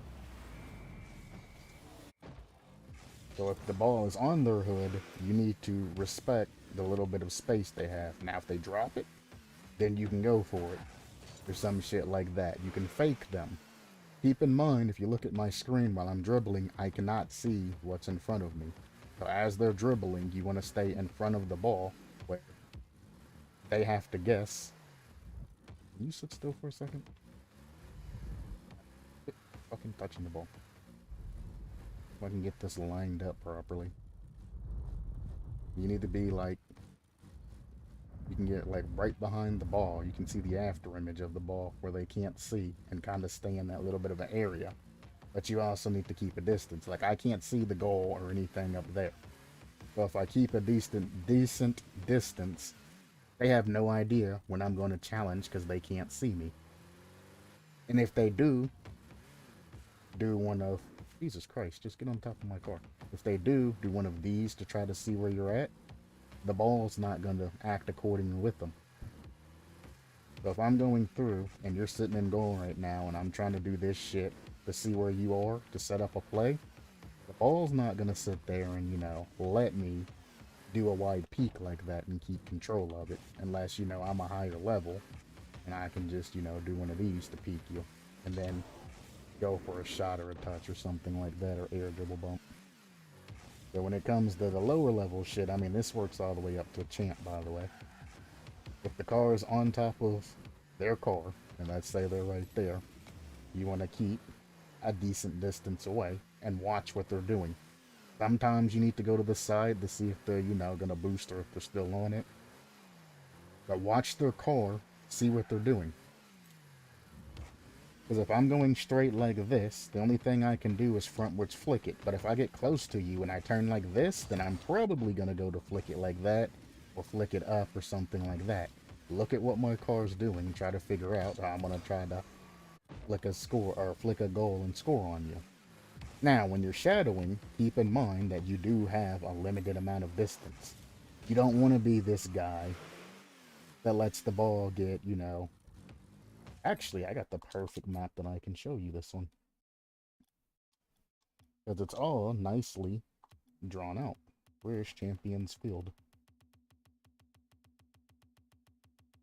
Here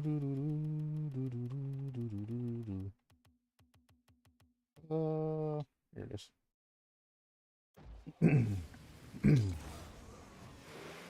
This place is nice and drawn out. Champions Field. You have your goalie zone, your outer zone. Well, I guess this would be your goalie zone, your inner zone, and then your outer zone. I'm just going to refer to them as that for now. If somebody has the ball on top of their car, they're generally going to go for a flick before they get to this line. Because if they go any further than that, it's going to be extremely hard for them to get a flick off. Now, at high level, they'll just turn the car sideways and give you a 45-degree angle flick. Just a delayed flick or some shit. But generally, most people will flick before you get to this line. This is the danger line. You do not want them to get all the way up to that line, because after that, they're close enough to where they can just send it over you to get a little touch in. They're close enough that if they're coming across, ooh, pop.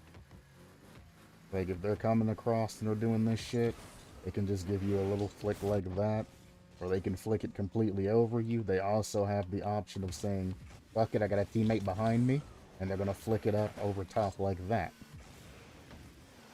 Generally, that's going to happen before it gets to this outer line. So you do not want to let them get to this outer line. If you're playing one, it's a little bit different, but I'm generally going over threes and shit right now.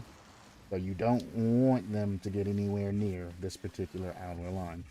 If anything, you want to challenge them before they get anywhere between, you know, no man's land here in this middle area, all the way to the sides. And there it is, this line. You want to challenge them anywhere between there on your side or anywhere between there on their side. And the only thing you're trying to do is you're trying to pressure them as to where they'll throw the ball away. Once they throw the ball away, your teammate that's in goal can pick ball up, get boost, control it, try and make a play, you know, and get their flick in to get a goal. The moral of the story is, if it's on top of your opponent's car, you got two options. In threes, you can be more sloppy. You charge in head first and try to make them throw the ball away so your other teammate's behind you. Keep in mind, I said because the other teammate's behind you, can grab that shit.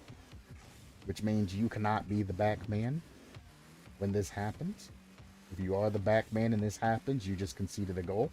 So they're just going to flick that shit over you and continue on doing what they are doing. So as long as you are not the back man, you can go in and try and make them throw the ball away. Once the ball's thrown away, you can then, you know, go for boost, do whatever. Hell, you can demo them. If you're behind them, you can come in as they're dribbling, demo the shit out of them, and then get the fuck out of the way. That's a common thing that occurs if somebody's just taking their time. Like this, going down the field. They'll just get demoed. The ball will roll to their teammate that's in goal, and they'll just pick the shit up and, you know, take it. Now, if the ball is on the ground and they are pushing it, you can get all the way up to that fucking ball and give it a kiss. As long as that shit's not on top of their car and they're doing, you know, this type shit, trying to be all, you know, fancy and shit like that. As long as they're pushing it, I can get all the way next to that shit, and I can just pressure the absolute fuck out of it till I get it. And you'll see it all the time. I don't know what the ones rank is in this. I might be able to show a good example or not. Hopefully I don't get a sweater, because I'm not going to be trying to win. I'm going to try to be pulling examples.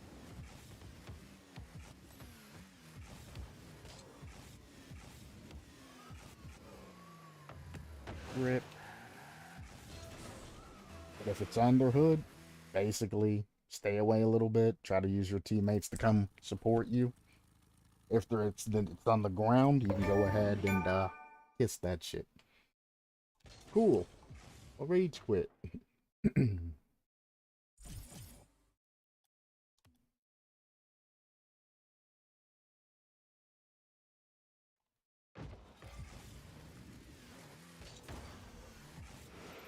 One's a little bit different because you are the only person. You'll do something, you'll fake them, act like you're going to go for it, then turn back towards the goal to try and make them throw it. You have to do two things at once. Doesn't work very well in threes, because if they do throw it, your teammate's probably going to go for it too, even though it's passed essentially to you. Nope, he's a sweater. We'll see what examples we can get. Watch for demos. So here, it's on my car, he's giving me space. But if I get to that line, now he's in trouble. Of course, I'm going slow because I'm trying to, look at the space he's giving me. You don't want to give anybody space. He wants to challenge these earlier.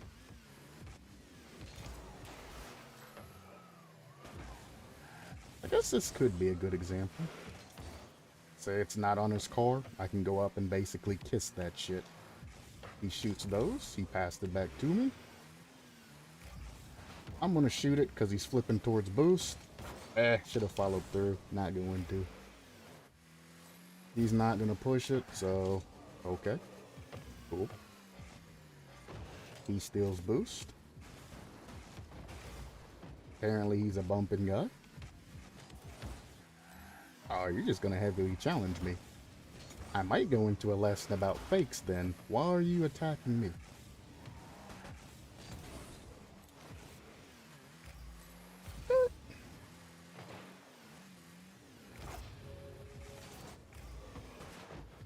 You are testing my patience, buddy. And you missed. I'm gonna fake off of this, give him ball control. He didn't pass it to me, but he'll hit it. Hit this up. Watch his bumps. He's definitely gonna try and bump before doing anything. Not on his car. I can pressure the hell out of him. And he's off of me. Again, it's not on anybody's car. We can get as close as we need. He's gonna hit that. I'm bad. Whoops. Again, I probably should have just had it back. I'm trying not to play too hard, but he's knowing the actual hell out of me. Simple kickoff. I am kickoff king when it comes to ones. Tried to make him own goal. There we go. Well, you're supposed to dribble the ball, motherfucker. Stop air dribbling in ones. Okay. He's gonna go for a demo here, so we fake off ball. He shot it, or threw it away, whichever one you prefer. He'll push this. I hate that. I can't half flip. It's on the ground. He can get as close as he needs to. If I would have put it on my car, he would have probably been scared shitless. We fake this. That's what I mean by having him throw the ball away. My teammate in goal can then get free ball control unhindered, and he can go out and make any type of play that he needs to make.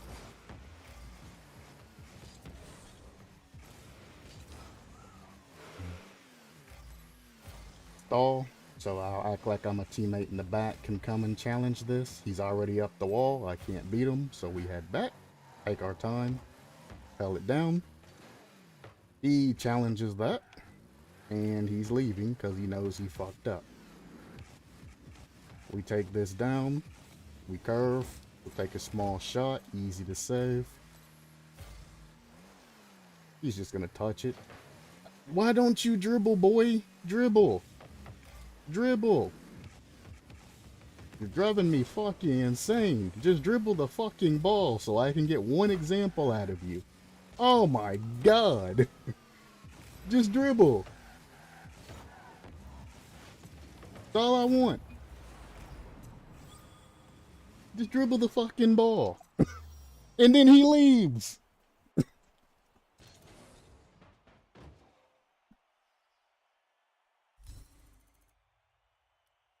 Just one dribble. That's all I asked for. It was just one. Motherfucker, every time he got the ball, he just fucking threw that shit away.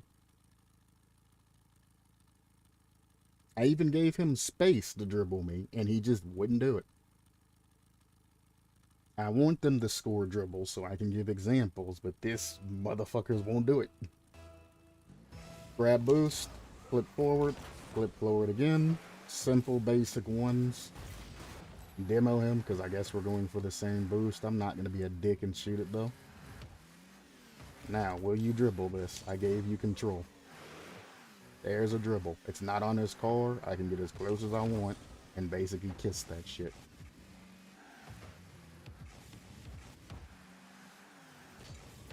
Okay.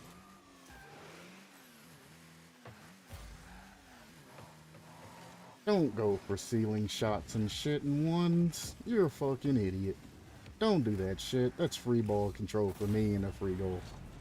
Don't ever go for a ceiling shot, air dribble, any of that shit off wall. Useless in ones. Now, if you're using ones to level up, rank up, warm up for the day, it's different. I'm gonna flip, grab these couple of boosts, and hope I can get there in time. But if you're using ones to warm up for the day, that's one thing. But I mean, goddamn, don't do what he's doing. Grab boost, flip. We'll flip again at the end. He's gonna steal the boost and lose his angle on goal, so I just need to drive up and take it. Again.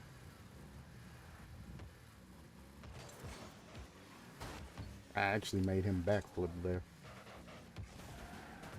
I was gonna score that goal backwards on your ass too. Not on his car. I'm just gonna keep harassing him. Look how close I can get because he's not putting it on his car. And he fucked up.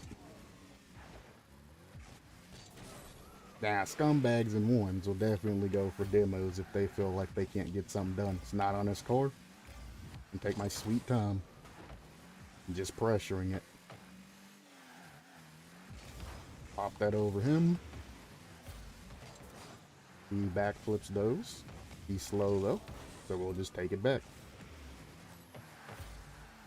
He's going for a boost or some shit, so we'll put a little pressure on him.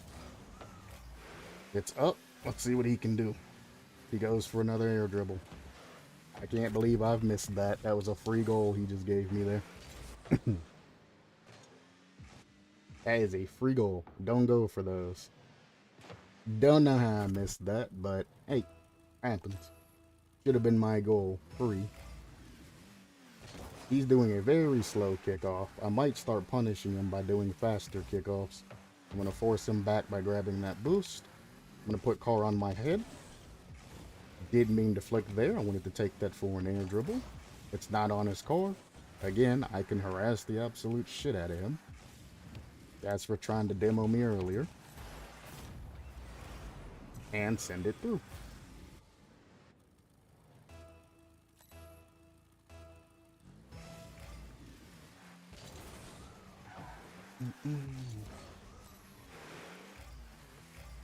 Not on his car. I can just harass the shit out of him. He'll backflip that. Hopefully he goes for boost here. He does. I got a free shot. I'm going to put it to the side though. I'm not going to score that. He's going to be a dumbass and go into the air. Again, not something you want to do. Now he has to either demo me or try and get back before I make this goal. He didn't either. Fucking idiot. And he's going to continue to try and do aerial shit. Aerial shit's good when you actually know what the hell you're doing, but these basic ass air dribbles ain't gonna do shit. It'll get you past like golds, but you know, fuck that. Who cares about golds?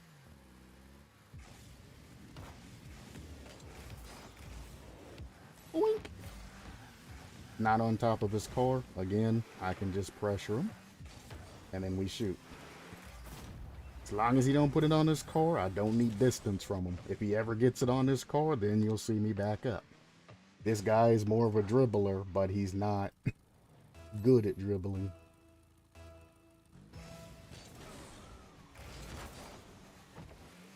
That time I went for a faster kickoff. Let him go for it. Even if he touches it, I can just send it back. This will bait him into doing something aerial-like. And now it's a little bit funky, but he's still not really getting anywhere there. Again, he scored that because I let him get too far upfield. Remember that invisible line I showed you he shouldn't get past? He got there, so he was able to make just that easy-ass shot over me. Should have challenged earlier. Straight on, flip, flip, hit. I got 39 boost, and I'm going to continue to grab boost as I go, which makes me faster here. Not going to score it, because, well,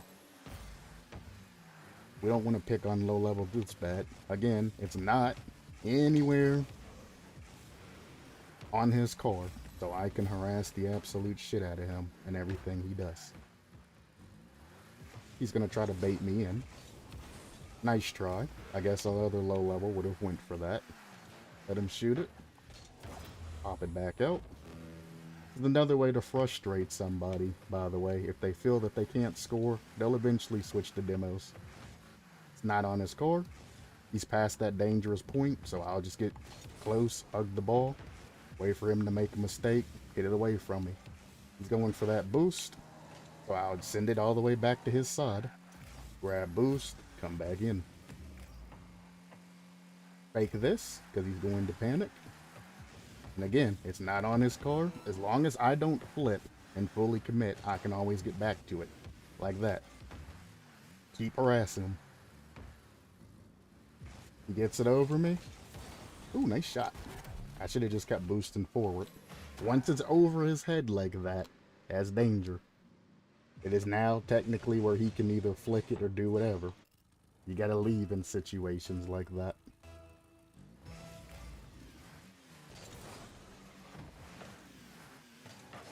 He touched to the corner, he'll grab boost first. If you're quick, you can actually pick that up. He goes for an air dribble. I'll give him the goal there. I don't want overtime. No, like, I actually don't want overtime. Take the goal.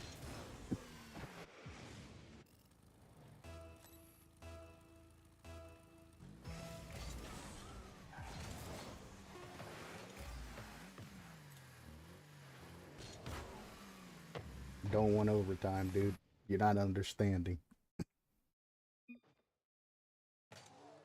You're a good example. If you want to play another one, we can play another one.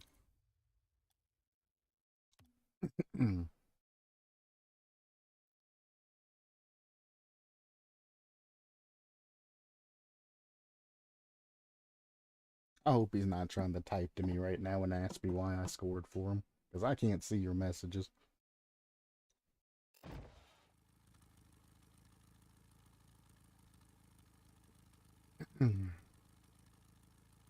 Faking kickoff. I don't recommend faking kickoffs unless you're used to it, because this shit can happen. Do a little jump so he thinks you're going for it. If he aims on goal there, you're in trouble. From there, I can pop it. It's above my car. He gave me a lot of space to shoot on him.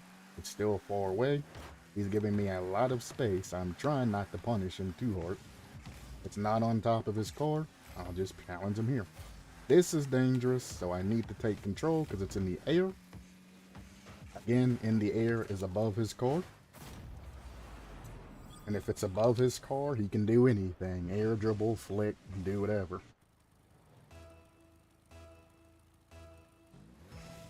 Drive into a regular bot kickoff, because that's what he's doing. That's an easy win. I just need to angle myself better.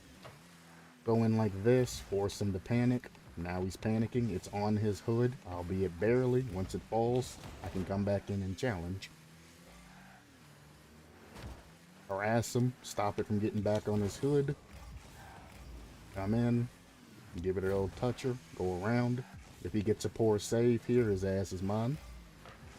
Good catch. Pop it away from him though. Fake that out. Push up. Fake that past him. I almost scored that. I missed the second touch. It's not on his car. I'm going to go up and fake, try to push him to making a touch here. Thank you. Oh, he scores those. I mean, I could have saved it if I went up wall, but eh. Keep it basic. Again, 1, 2, 3, boost, hit at the same time. I now have enough boost that I can easily just send it. Saving boost on those kickoffs are pivotal. If he uses a fast kickoff, he can hit the ball around me, though. So always, first kickoff, kind of try to feel your opponent out. If you see them doing a weird flip, then he's probably going for a faster kickoff. He is in a bad spot right now. I'm just going to flick it right over him. Again, I'm past that little line that I showed you on Champions Field, and he gives me full ball control there, so I'm able to just flick it over him. Whoop. Don't let him get it on top of their hood when they're that close, or you're in trouble. Fake that in, so he can get a goal back. I don't want him leaving. He's gonna challenge? I guess he's not. He's gonna go for boost. Don't let him get it on top of his car. Oh! Too late. I actually pinched it on top of his car. I let him get control there, so he got the goal. Oink. Hit it past him. Again, I saved a decent amount of boost. I'm just bad. He's going for a weird save. See if he can follow that. Fake. He has no boost. He just threw the ball away. So he's going to be getting boost right about now. You're still not going for boost. What a weird one. Ah. Interesting. What if I do that? You never got boost. I knew I could challenge you and score on you. Get boost. I gave you time to get boost. There's no point in not getting it.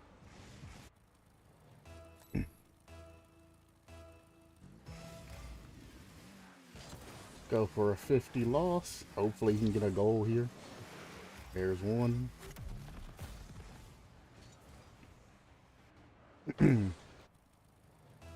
This kickoff again. Boost, grab boost, flip, grab boost, flip. You got 37 boost. I can actually be mean here. Grab this, touch this back. Oh, you actually got the second boost. Doesn't matter though. I'm gonna stand behind this. If he tries to challenge, he's in trouble. He's backwards, so I just take off. Easy goal. As soon as he turned his ass backwards, that was the end of his run. Right there. No momentum, backwards. Leave. You're not gonna pressure me. I'm leaving, brother. I didn't mean to do a faster kickoff. That was just out of habit. He's back behind me. I'm gonna get out of his way so I don't get demoed. Now he has it on top of his head. I'm gonna give him space till he drops it. Now I can harass him. We go past him because he's trying to get boost, and then we shoot it. Don't steal your opponent's boost if you don't know what the hell you're doing.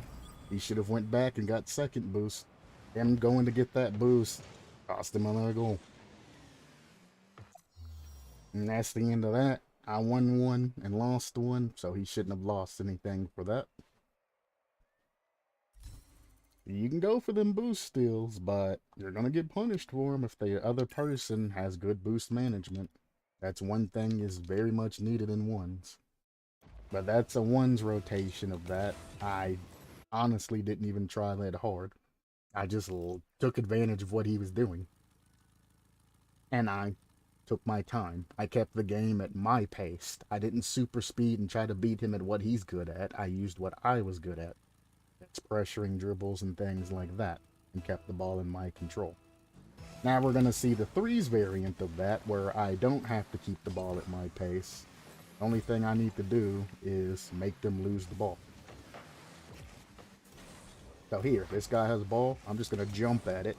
Doesn't matter if I hit it or not. I got two teammates behind me. That's a bad pass. We'll cover that though. He already threw ball control out, so it's back in our control.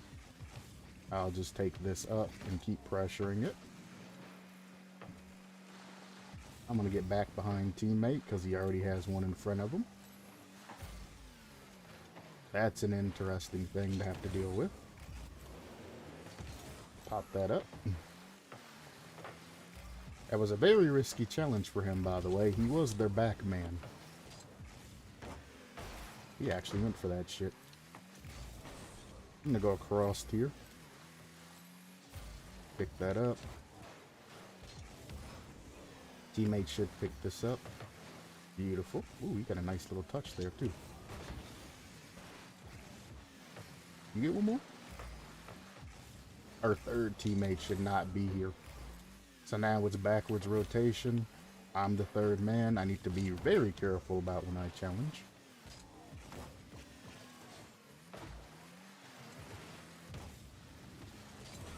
He's going to go for boost and lose his angle. Should have definitely went for ball over boost there, son. He'll touch that, that's no problem. Trying to find dribble situations, but everybody's okay. We'll just shoot it. Nobody's in front of me.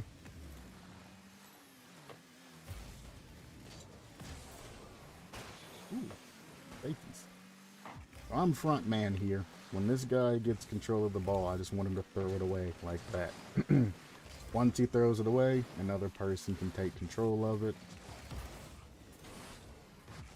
Recovery skills, godly. Oh, he caught it. Smart. At this point, my front guy should just be making him throw the ball away. Where my second guy puts the pressure in, front guy can go for a shot. Even if he misses it, not bad. I need to just make him hit the ball, or I can 50 it. I was just trying to make him throw it. We pass this down and back. Bump him out of the way if he goes for it. Give teammate time. Again, he got demoed. He's back man now. I can come up and support my teammate. Teammate's kind of in the way. Let this go to somebody else. Bounces off wall. We'll take a basic shot. Not too fast, not too hard. Teammate needs to stall this, so he shouldn't be pushing it. That fake works just as well. We go up. 50 that. It's going to bounce off back wall. Should be safe. This comes through. Teammate needs to pressure that, but he threw the ball away on his own. If he would have used his time there, he would have had better opportunities. So here, I'm going to get behind my teammate. He has the better angle on this save.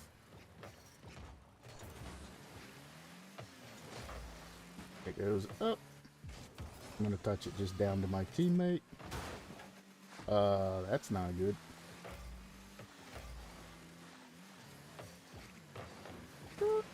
Let him pass it. I know where his teammates are and what touches they can make. Grab control of this, flick it over. Flick it forward. Can't land in time, but I did get a bump. Did something. Again, I'm second man. I just want to support whatever play first man makes. Kind of hoping he was turning back for that, but that's fine. Beat him there.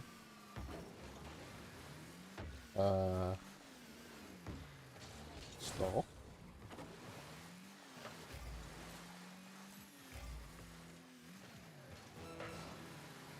Beautiful.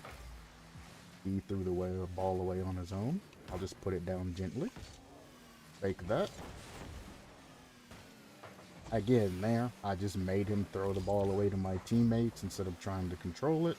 That's what he did there. Is he made him throw the ball away. I'll go for a bumper demo and then cover goal. That's in. Yup. That is in.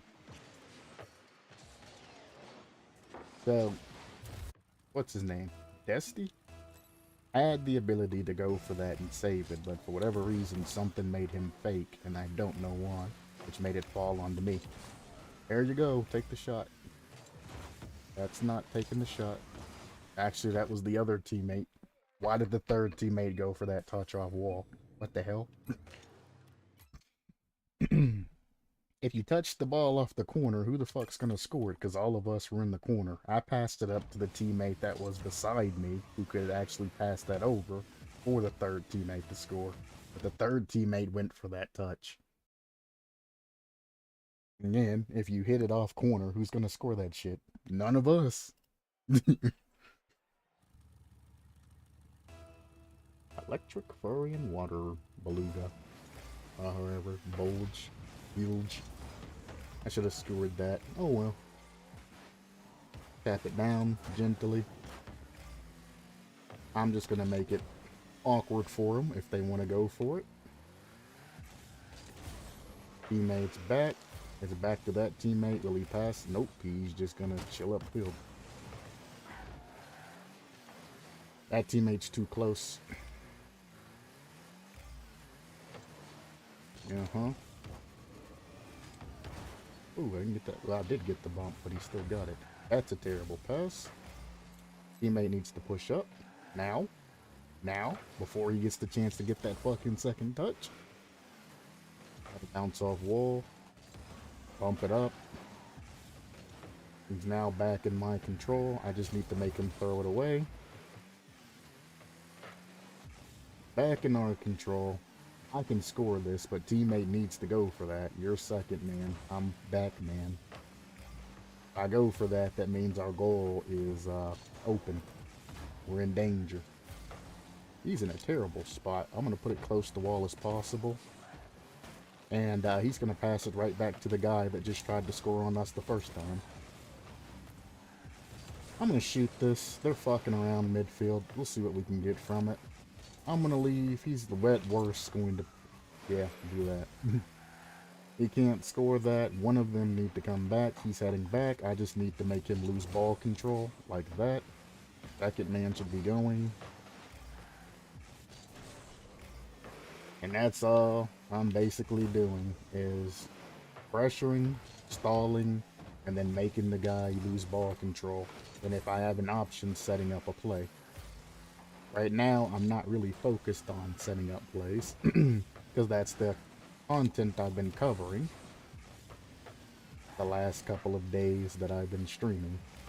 So now we're just going to be settling for ball control. He Ponzi passed to death it, so I mean, he dimed him up perfectly for it. Sucks. It happens. If he had hit his brake there, he wouldn't have gotten such a powerful hit off the side. Or, you know, just avoided that shit. That's a bad kickoff. Like that. I don't want to hit it back towards my goal, so I just wait and then move. See how much time I had to turn that shit back around? I just use it. Obviously, that's if they're not challenging you. I'm going to be a nuisance here. Oh. Follow up what? These nuts. Take that. Let teammate grab it. I can hear his little engine revving.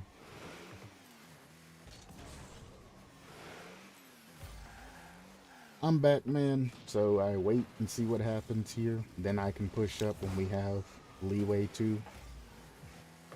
Teammate, you shouldn't be faking in front of goal. Just pick up that corner.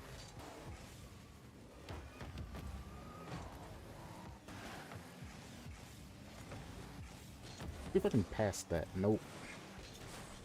It was an extremely tough angle to hit. He beats him.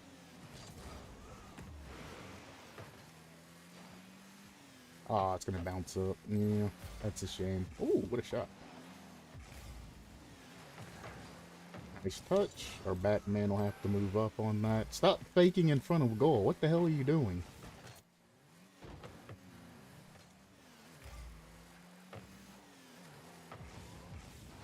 Oink! That's fun. Should have been fun. Don't know why he was even up in the goddamn air at that point. There's nobody there. I can fake that and go for a boost.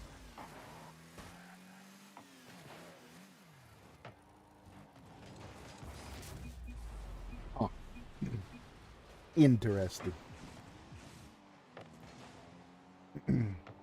Now, he acted like he was going for that. So I let him go for that. If he would have just went back out, grab boost or something like that, I would have possibly picked that up. Again, I'm back, man. Only thing I can really do in those situations and hope that he gets that shit. I mean, you can jump anyway, but you'd be consciously going for a double commit. And if he does get a dumb pass back out, which he would have, you're going to be giving up the conversion on the goal. Terrible play. I'm going to go back and cover goal. It's 1-1, so we're good for the moment. Don't score that. Get out. Go for a demo, bump, anything at that moment just to stop that guy from potentially scoring. That was almost an own goal. I'm just gonna block him. That's a dime and a half. Teammate wasn't paying no fucking attention to the guy in front of him. He could have actually scored that.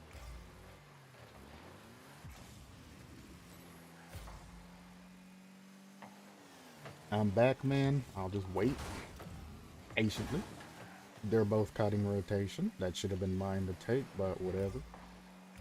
When they lose, it's their own fault. Because I should be up there pushing right now. He's back. Nope, he was slow getting back. He should have been back. The reason I pushed up is that...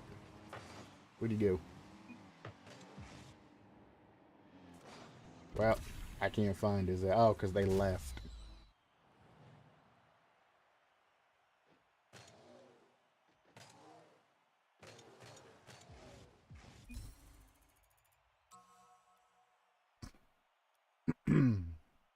Well, I was going to check his position, but, yeah. He was on his way up, so I pushed up. Apparently, he was either getting harassed or some other shit was happening. But he wasn't really... I smurf your rank, Mopper. I mean, you can just mute me. I mean, I did not have a valid...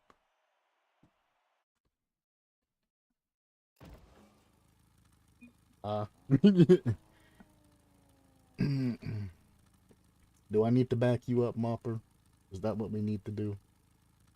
I think they're fine, so I'll just play normally. But shit, if it comes down to it, I got your back, dude. You got MVP last game?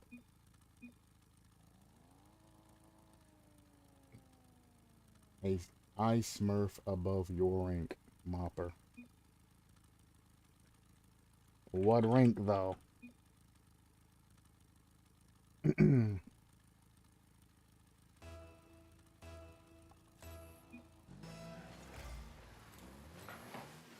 No. You're stupid.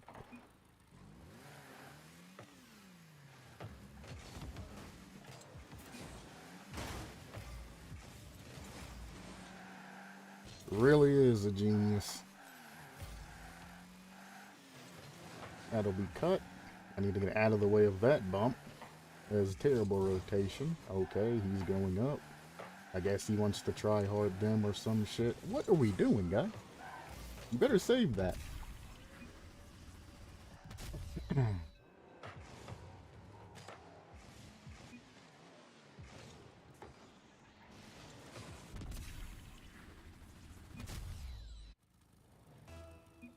Dictor.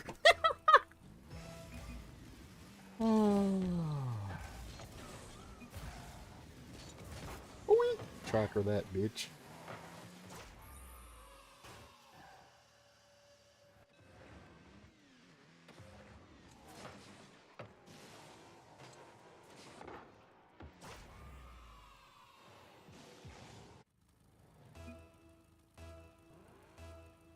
Motherfucker saying, look up my rank on tracker. Okay.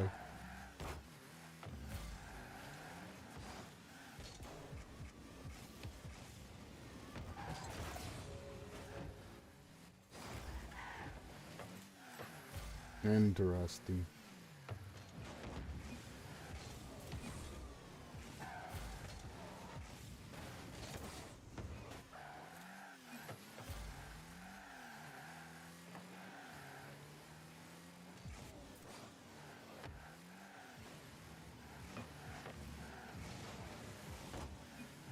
Well,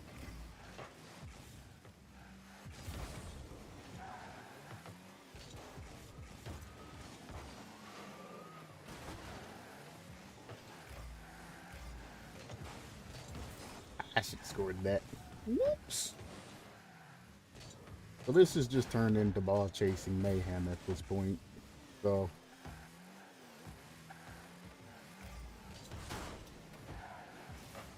why that way though?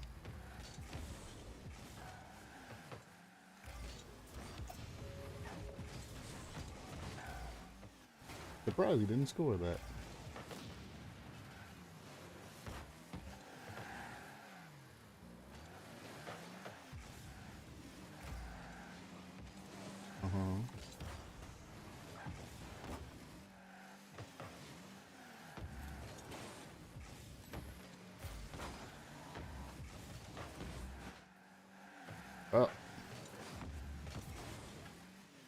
My teammate was in front of me that entire time. I couldn't drive forward for that. Okay. Okay, he pre-jumps and then fucks up the shot. Cool. Dun, dun, dun, dun, dun, dun. I'm just gonna stall this. Or, you know, teammate's gonna hit the ball into the back of my fucking car and just hope that I'm good enough to deal with it.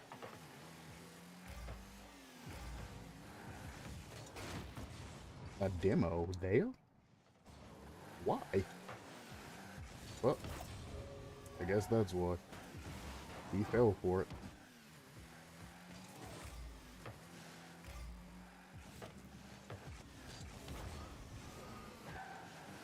You really think I'm gonna drive back in front of your car?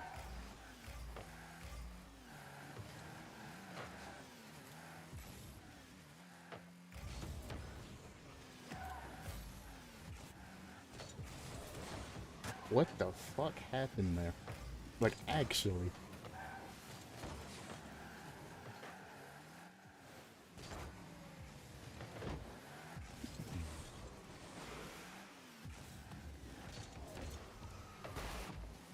Kind of upset. Upsetty spaghetti. I don't have boost for that game.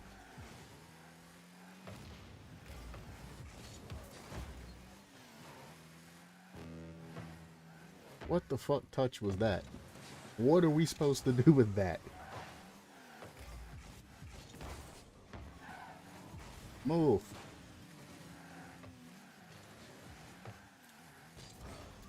I'm gonna get out of here. I'm a bit.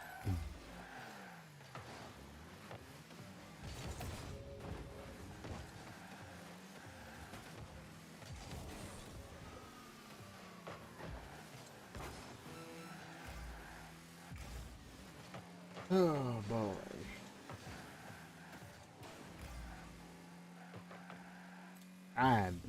Their fucking plays. Whew.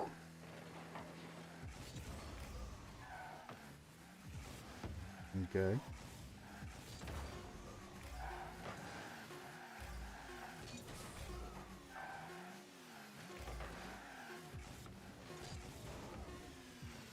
You can't follow that. That's fun. What a touch. What? He's like the lariat.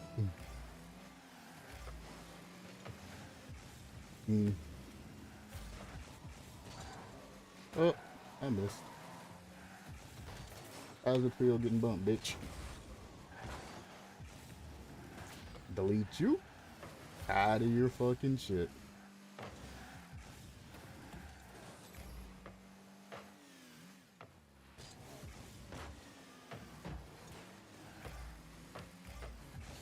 That's in.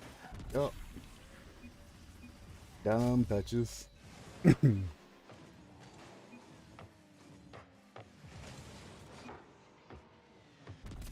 If that's your trying, please stop trying.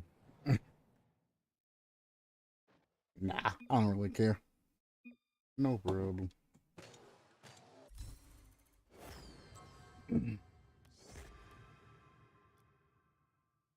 Oh. Oh.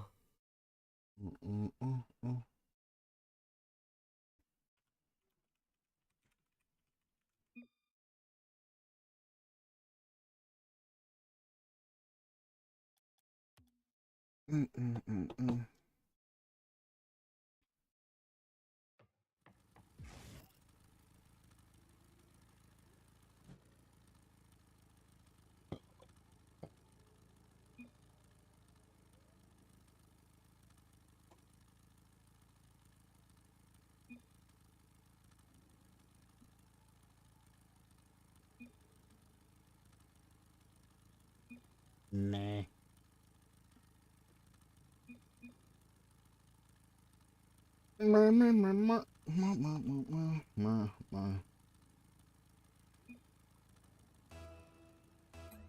Well, I got your back, brother. That's at least the ban for his dumbass. About all I can give you, Mr. Mopper. Boop. Boop. Stop that. Get some help.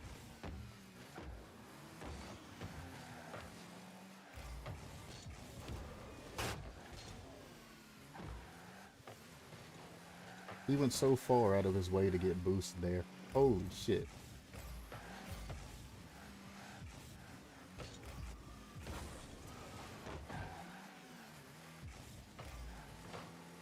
What the hell?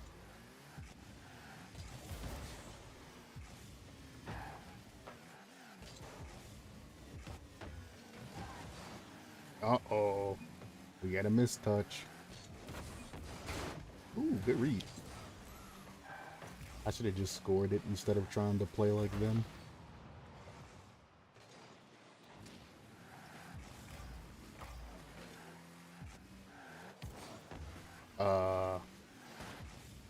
Well, that's in.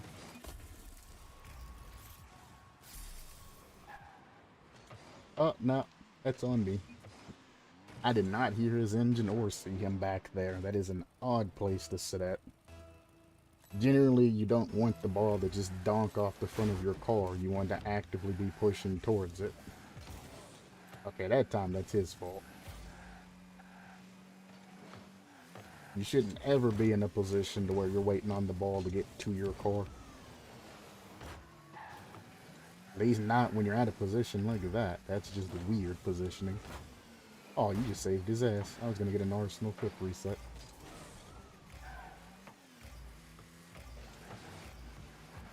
Nice touch.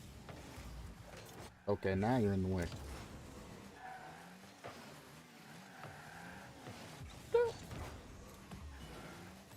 Damn. That's fine. We'll send it like that.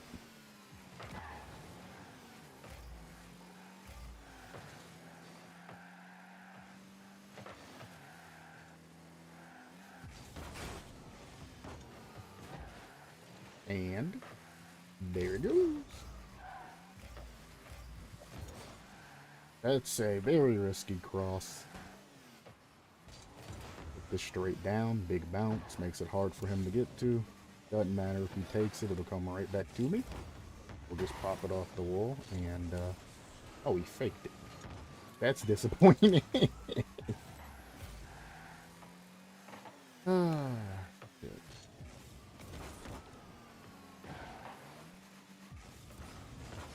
Oh, I thought he was gonna hit it to the right. That might be another goal. Nope, he's bad. They are really bad. They're not even looking where they're passing this shit. I'm trying to pull my goalie out of the goal and make him go for this shit. He's just refusing to budge. He has the best position there.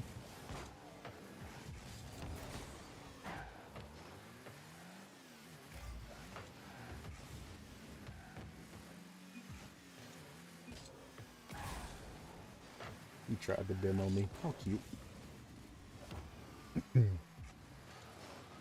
Didn't quite make it to ceiling. Don't even know how the fuck I got bumped when I landed in the middle of our goal. What the fuck?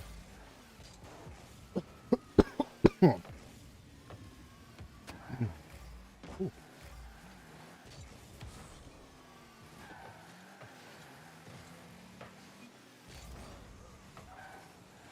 Oink. Oink.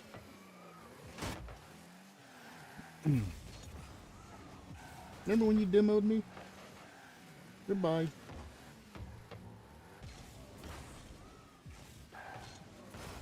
He always aimed towards wall. Too bad he fucked up his touch. We'll put it up.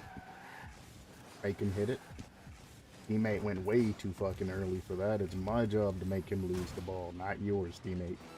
Wait for him to throw the shit to you, then go. Okay. You trust the teammate to make an accurate touch, and they just don't.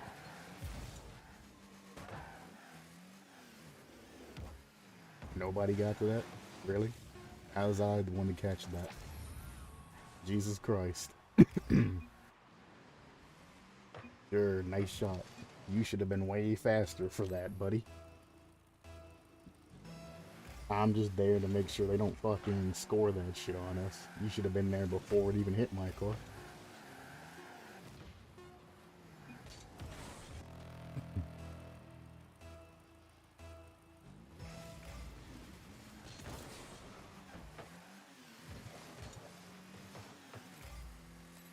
Hmm.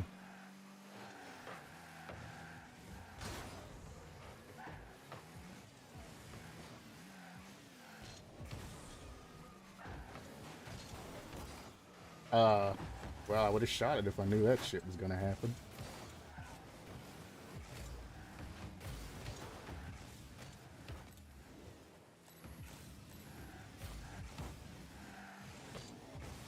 Ooh, you were done, son. Why would you do that? Ooh, I missed. Teammates back there, though.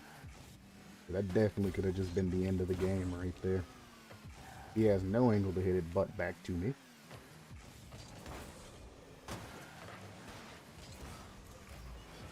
Boo boo doo, boo boo doo doo, blah. Take that. Thank you. Put that down in the corner. Don't go for that. Get out of there. To advance. You're supposed to be a plat 2. Take that. Immediately goes for a bump and then turns and challenges it again. Interesting. Oh, I wanted to end it with a double touch. And is gone. Oh no!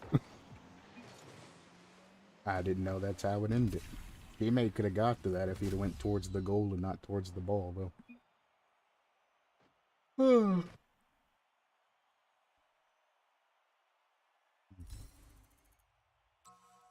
I mean, you guys shouldn't feel bad. You're putting up decent matches. You're playing well above this skill level.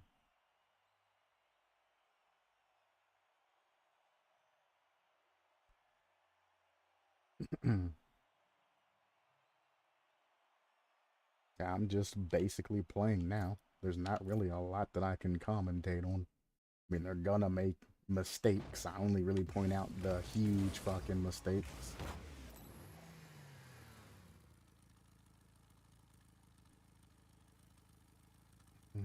Oh no. Oh boy. With names like that.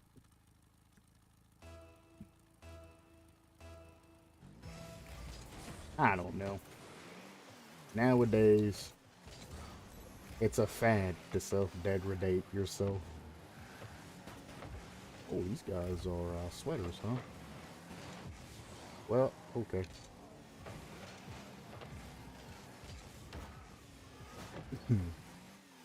I gave you plenty of time to react because he was heading back. That's a shame. Watch any demos. Nice shot.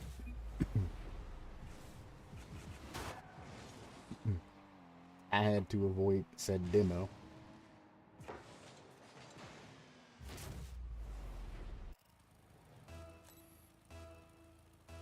We'll go for one right side kickoff. I miss going for right side kickoffs.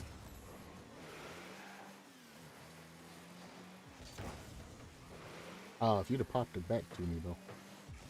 Okay. Okay. You don't get those really good. He tried to go for a fucking flip reset. Why there, of all places?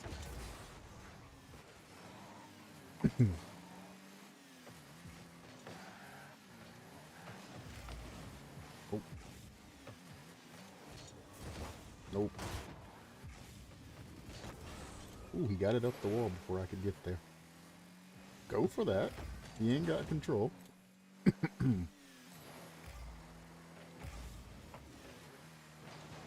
Take that. He's going back, all the way back for fucking boost. Jesus Christ, I guess I'll stall this.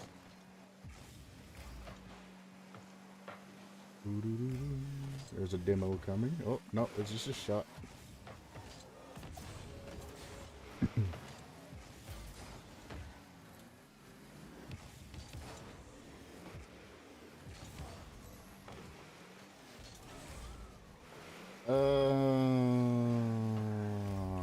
Fuck, I gotta go for this.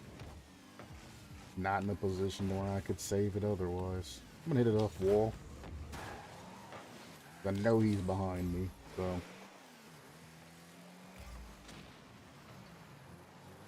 This is fine. We'll hit it out. Even if he gets control, it's a slow burner. Speaking of slow burner, I should play forts. Whoops.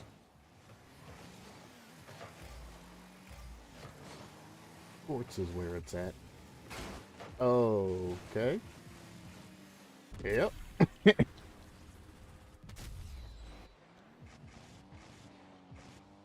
Doink! Almost still got to that. Wouldn't have had to, though, if we hadn't collided, though. That's returning back middle versus cross post rotation, by the way. Ooh, boy, boy, boy. Made it to the side.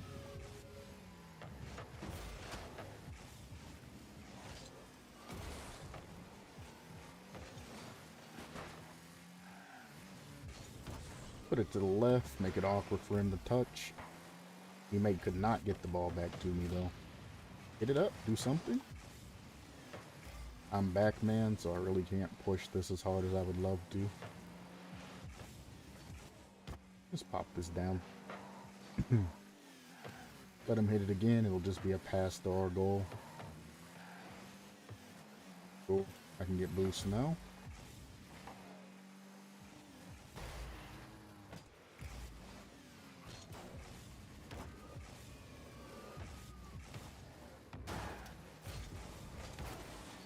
Didn't get there in time.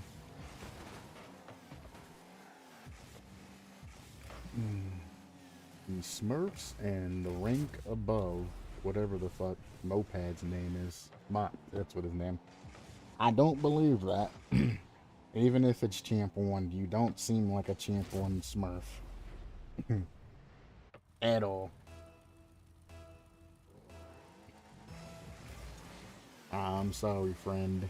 You can tell me to track you all you want, but, I mean, from what I'm seeing, you ain't really doing much. See if you can score that. Very slow shot. Now, remember what I said, you shouldn't go across the goal if he's as fast as he says he is. You would like to see that bottom right corner, but cross works too. I'd say he's actually a Champ 1, somewhere in there. And he's bullshitting about smurfing in Champ 1. Like, absolutely not. You are Champ 1. I've played, what, 3 games with these? Absolutely not. Let that bounce off wall.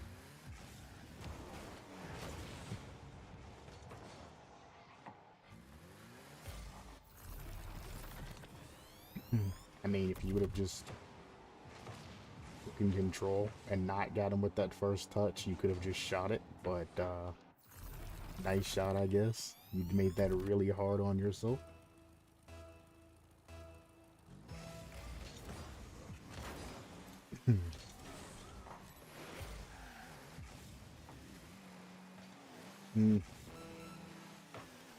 Well, that's unfortunate. He has to pick that up or we're in trouble. I'll just put it over this guy. Okay, I guess I'll keep sending it forward. Teammate, you need to push. We got 15 seconds. Good demo. My other teammate should have been up with me, though, so when I got demoed, it's not that much of a problem. Well. And there you go. That was a clean pass right across to him at the end, and he wasn't able to do anything with it. So I'd definitely say he was a champ when it come down to that. I'm gonna play one more actual game, and I don't know if I'm gonna call her or if I want to go to forts. I'm tired of acting like a noob. I want some freedom to do whatever I want to do. I might play a drop shot after that too. As nice as it is calling everything out and seeing them play like shit, limiting myself in order to get informative content out sucks heavily.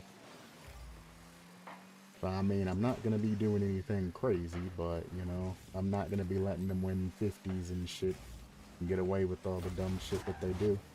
Unless my teammate hits me into it, you know, and then the other two double commit.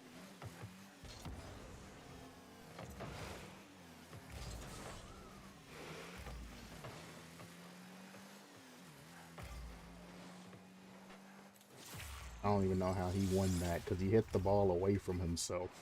This first touch my teammate made, he just hit it away from himself. That other guy hadn't have been a dumbass and just waited ever so slightly, he could have easily got that. Fake challenged anything.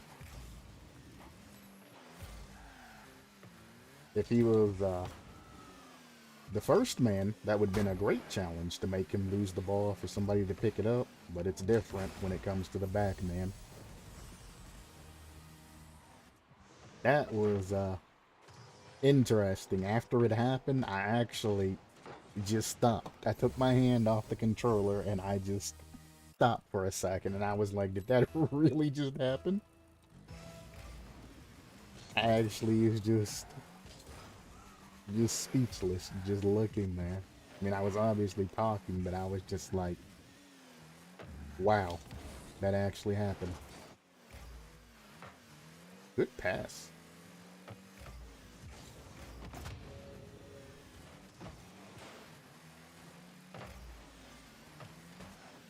Oh, okay. It's a nice touch. Wink. What you get for jumping early?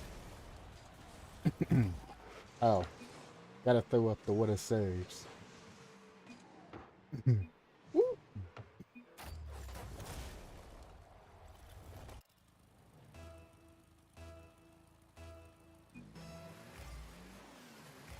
What? Damn. Take that. All I need to do is make him throw the ball away. That's what we're looking for. He'll get this past me, I don't care. I'm gonna bump him out of the way though, so we get free control. What a wasted sense of control. They were both lined up next to each other and they couldn't pull two and two together enough to make a team play. That is wasted time and effort. Thanks for the bump, teammate. Thanks for the fucking bump.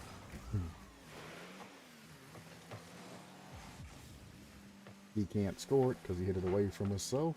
You're obviously not going to get back to it. I don't know why you didn't just peel off beforehand. Gotta go for a pseudo shot there. He missed. It almost went in on its own. Hilarious.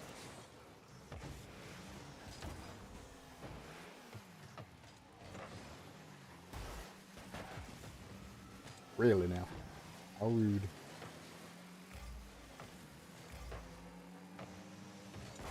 Boink. Okay, that should be in.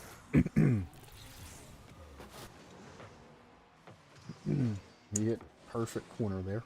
Boink. Right on in there.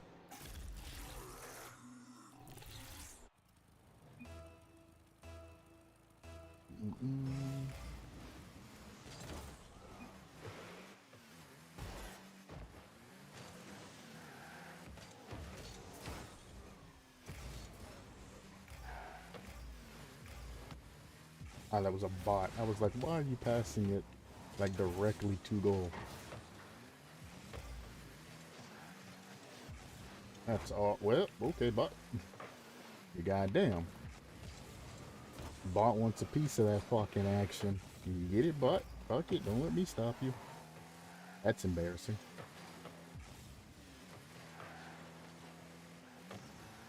That's even more embarrassing. Yike.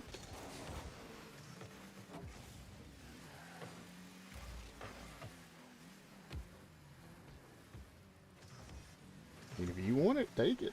Now here you coming up behind me.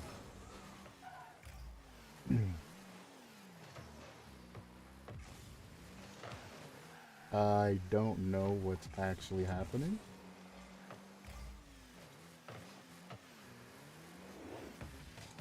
Yours.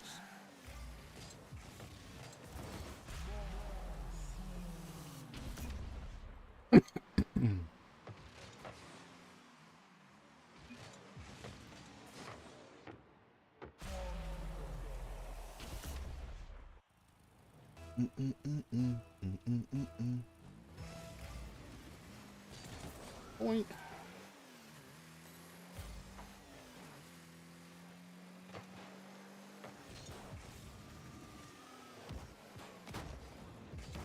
Don't go for that. You're a back man.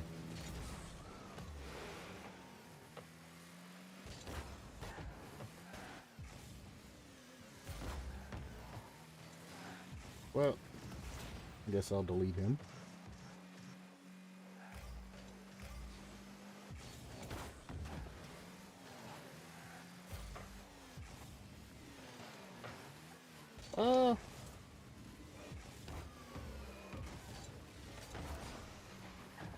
Sure, why not? I guess he really loves those fucking corner bangers. Don't.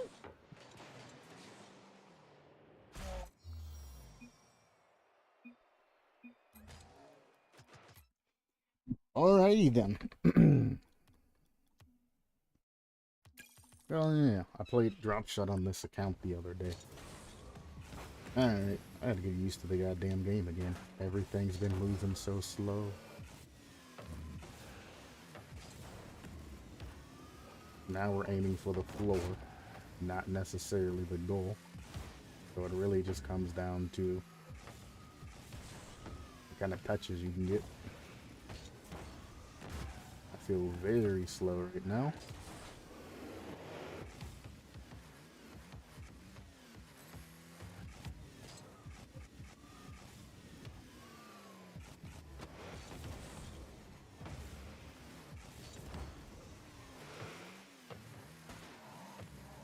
Ooh. At least I didn't commit. You got touch like that.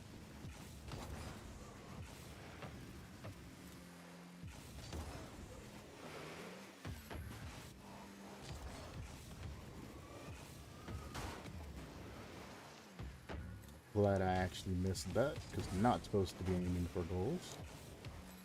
The goal is the equivalent of a wall. Nope, too fast there. You want to hit it after it bounces. Bang. Bang, bang. Like that. That's a goal.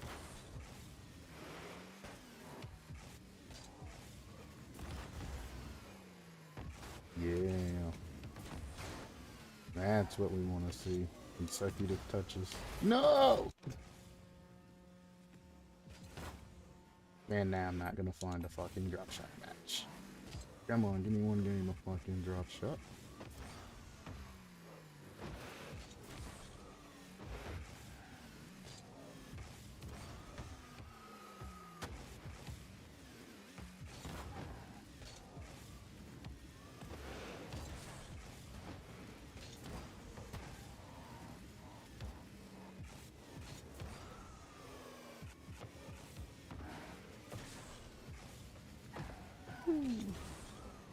That's ball loss. You just call it there. It's so fast. I think it goes faster than my car actually does. Yeah, it does. Jesus Christ. That's not even possible to get to. You gotta be like right across the goal. Terrifying. And you go the wrong way. Come on now, I'm going the opposite direction. That's a miss.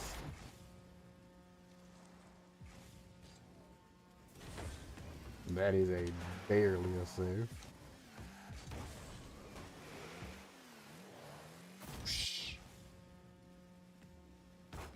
Let's go back towards me. It does. Right next to wall. Beautiful.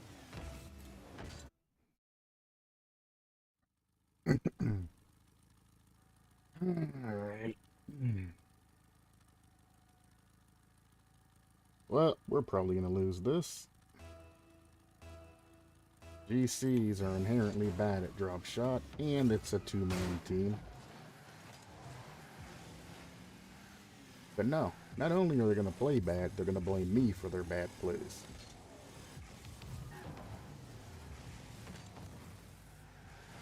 Why would you try to fake that when the floor is in danger of getting fucked?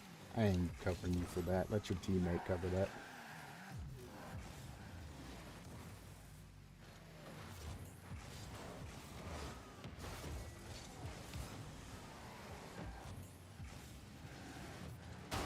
Excuse me.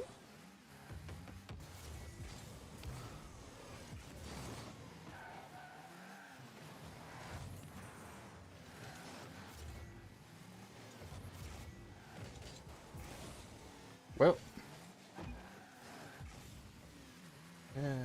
no problem. I mean, we're gonna lose damage because of this, though. Just keep in mind that. I'm gonna GTFO.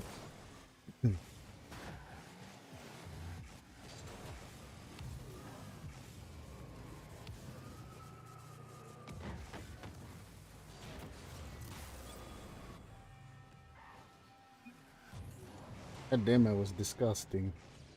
Actually disgusting. He smoke screened his fucking self.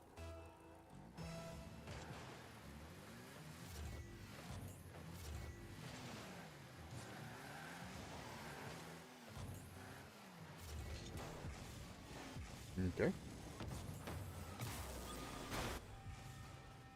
Easy goals. I guess it don't matter. I must still be in platinum drop shot. Yeah, they're slow as shit. Oh, you scared the shit out of me.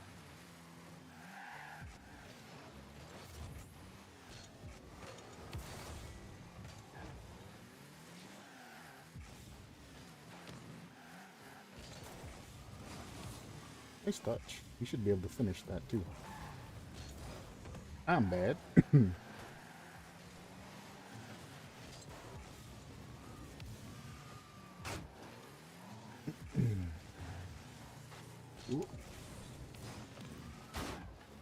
No. Okay.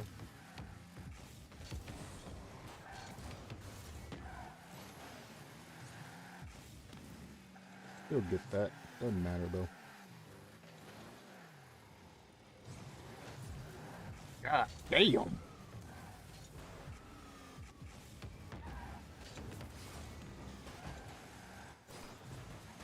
He is on my car.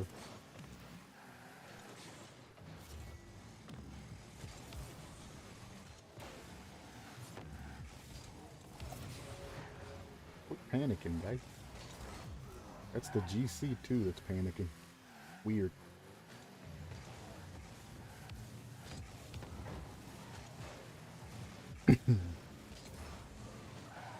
Damn. Thank you for touching that, Mr. Orange guy.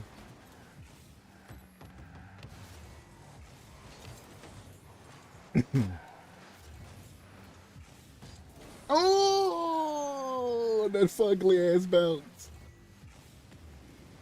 That's bullshit, dude. I hate fucking drop shot. Shit. Hmm.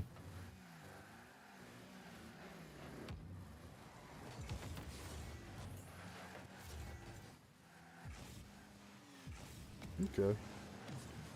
Ooh, what a clear. And a bump.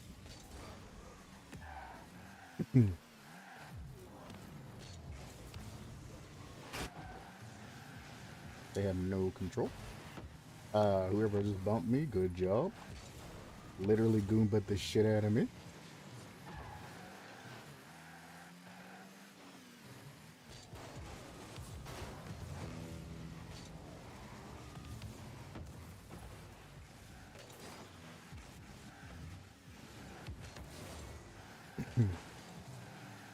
Close.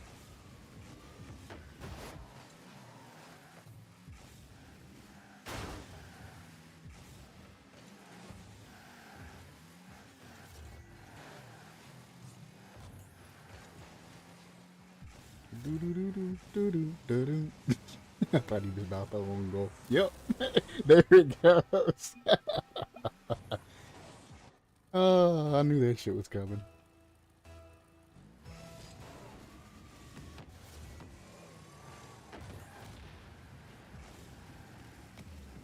Him on that, bitch.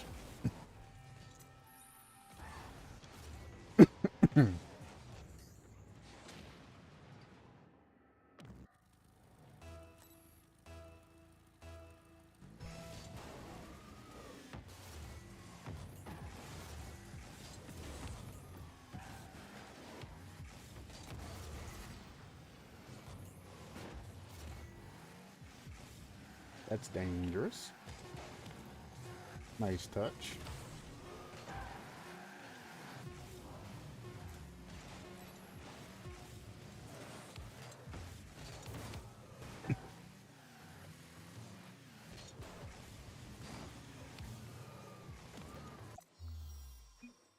Well played.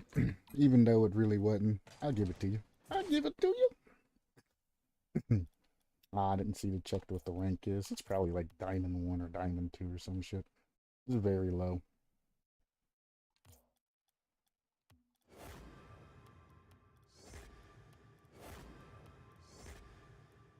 I ain't getting premium. Fuck that.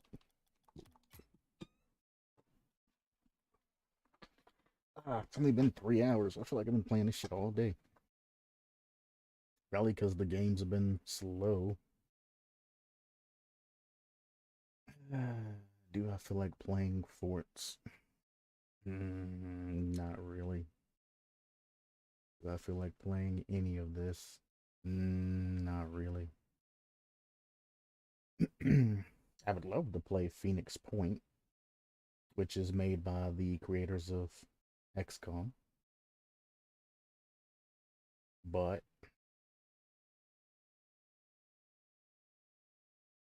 they've released so much DLC and shit like that. It's probably gonna all be different. As much as I would like to show everybody me failing a campaign, or remembering exactly what to do to pass the campaign, because the first time I played the game, I didn't realize the game was full of fucking bullshit and how they scaled it. So how Phoenix Point works is, that one. For those of you who play XCOM, it's just exactly XCOM, except there's some additives to it. But Phoenix Point works. Aliens are trying to take over the world.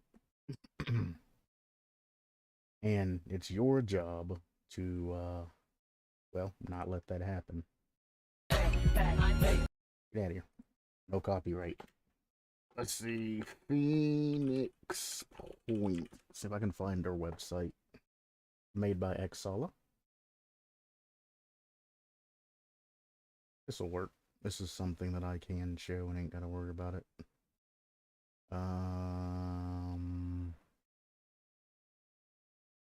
mean, fuck it. I'll just do it like this. And then we go boom, boom. Phoenix Point. So Phoenix Point is like XCOM. The aliens are trying to take over your lands. It's available on Xbox One and PlayStation 4. And you're trying to stop them. The humans have places called havens. each haven eventually gets attacked by aliens and all of that. It starts off with aliens having just a small radius, which is shown in red, and you just have to go in there, take out their nests, which start out small, things like that. You can never completely get rid of the alien threat, so even if you take out every single nest, which is what I did the first time I played, you can just stop the spread for a little bit, but it eventually, can't be contained. That red area that you see over there, that is the alien's range. It starts out just small like that, and then it spreads. This is kind of like the tactical overlay. You can go to, I wish I could pause this. Well, that is the tactical overlay. You choose where you can go. Each one of these choices that you can go to that you see, even though it's kind of fast, takes up time. There's no way for me to pause that. At least I don't know any cues or keys to do that. This is one of the boss creatures. These are the basic creatures that you go against. They are the Pandorians. These are the basic ones that you'll see. These are the different variants and all of this. I mean, they do change. There are more, but these are the most that you'd see on the far right. So I don't know if I'm even capturing my damn pointer. I never actually checked this scene to see if it was, yes, it is capturing cursor. But you go up against people like this. XCOM used a percentage system saying, you have an 80% chance to hit. Or the enemy had an 80% chance to hit. And if the 80% chance to hit, everybody knows it plays XCOM, an 80% chance to hit is a 0% chance to hit. And it was all about luck that was scaled against you, is what XCOM basically was. Phoenix Point goes based off essentially wherever the bullets go. So you might have an 80% chance to hit if you're using a machine gun. Maybe a couple of bullets will skim them and deal a little bit of damage. Or maybe you'll hit with the full volley and deal a massive amount of damage. It's different. You can auto aim things too, so you don't have to go with whatever the game says like an XCOM. You can aim that shit, then shoot. It is turn based, by the way. So, I mean, it gives you a little bit more control where you're shooting, things like that, but it still shows you percentages. You can aim at different areas of the body. Like if you hit the legs, you'll get rid of their movement speed. Their face will fuck up their aim and shit like that. Their body will just cripple them and take out their armor and all kinds of other stuff. This boss sucks ass. End of story. No, this boss is huge. Like huge. You come up to like maybe half of its little pincer there. This boss is fucking huge. It's not small in the slightest. um, but yeah, you go to havens, you protect the havens, things like that. I went to damn near every single haven. I protected every different group or every faction and all of that. I put in work and I kept the alien presence suppressed. Now, what happened, I don't know if it still happens nowadays, which it probably does because it's scripted. No matter how good you do in the campaign, it just buys you additional time.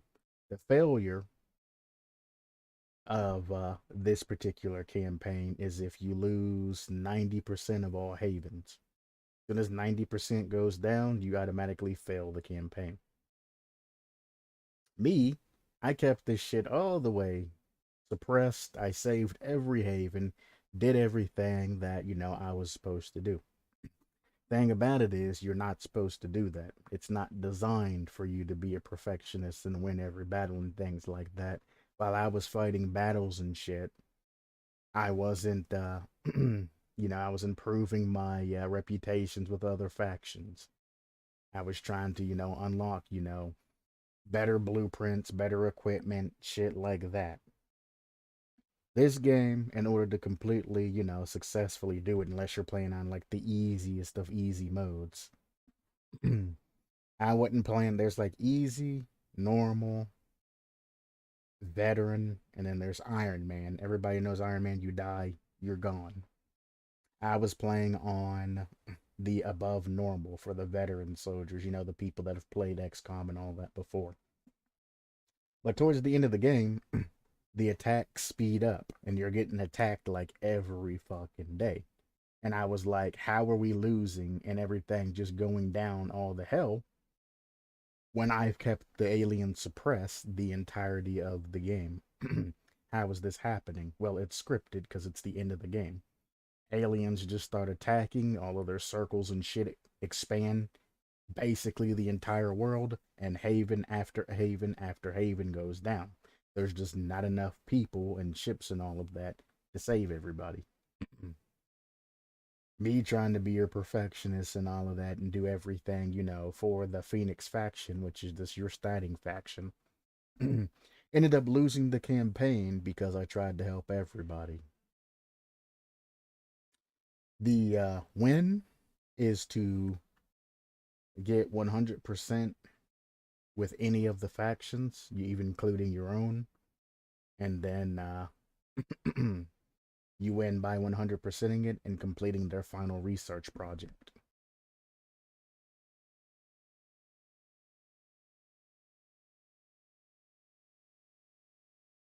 Um, we can learn more.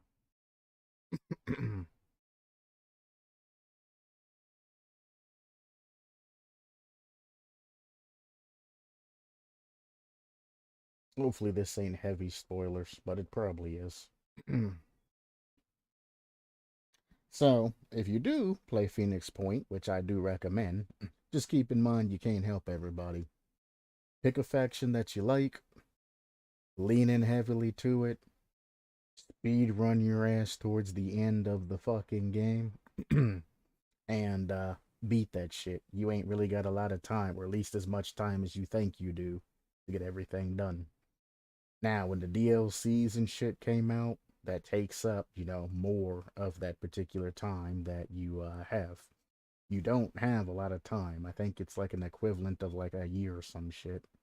As you move through that tac map, let's say you got to go from here to like here. As that ship moves, time rapidly speeds up.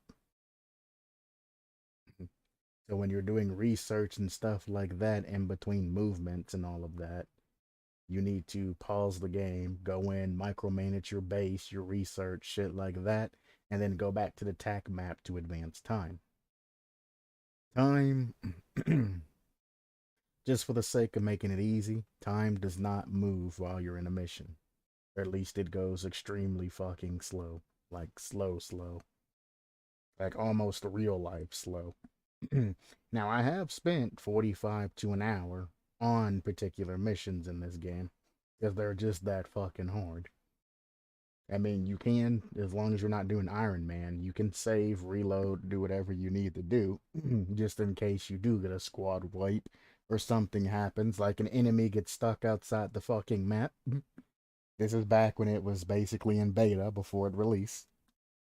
You'll have, I used to have enemies get stuck in outside the map, and sometimes the enemy would spawn another enemy in the block of another enemy and it'd crash your game, things like that. They've been fixed.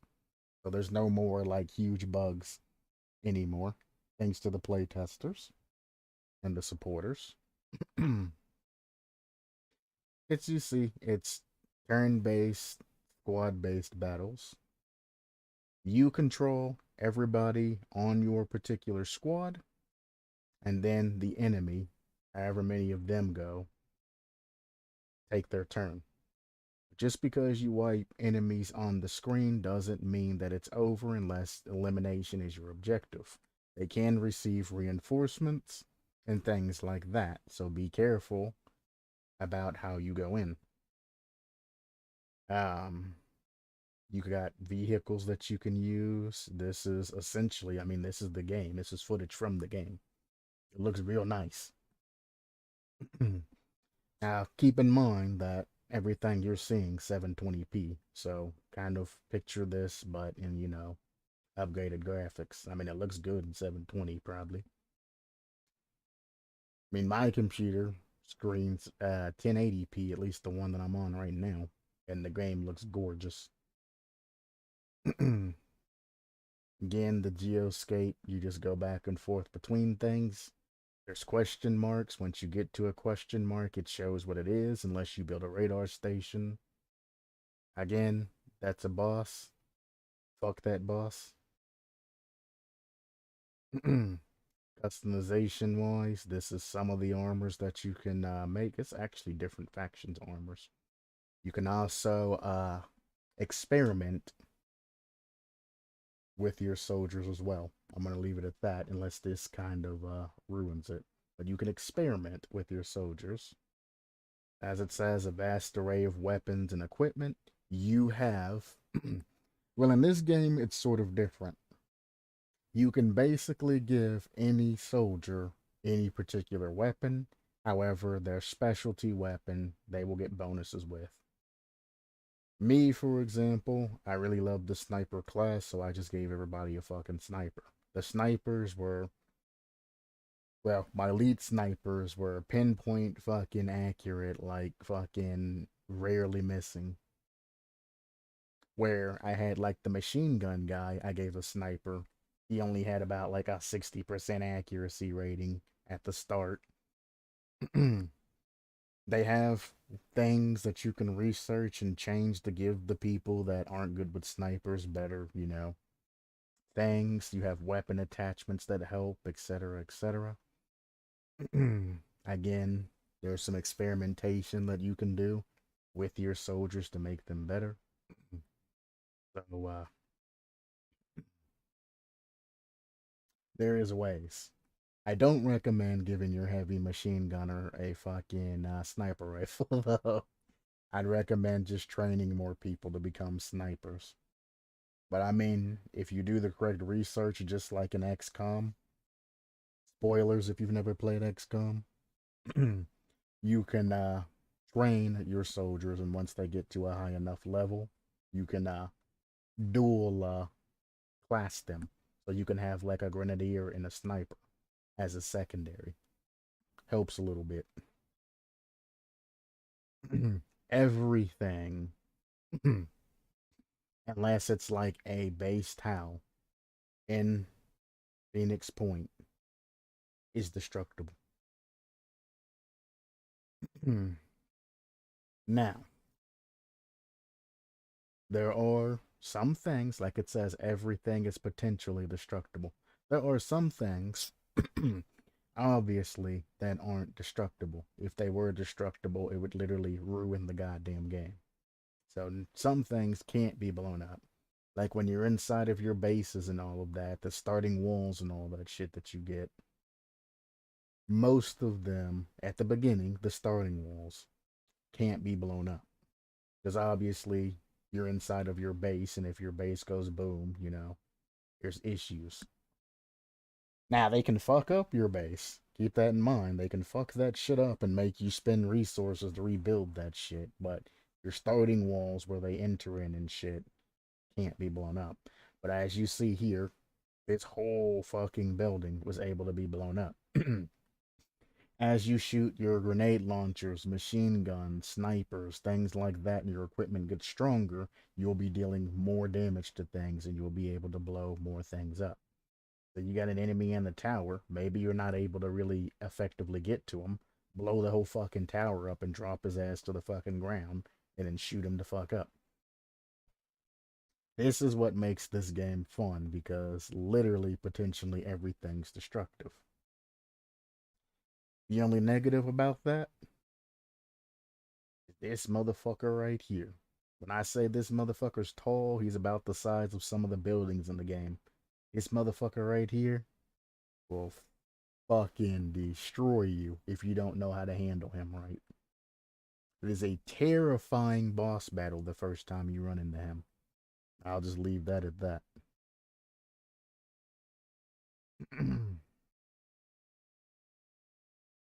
I already own the game. I'm not buying now. This is a slower thing of what the overlay and all of that looks like and where you can go.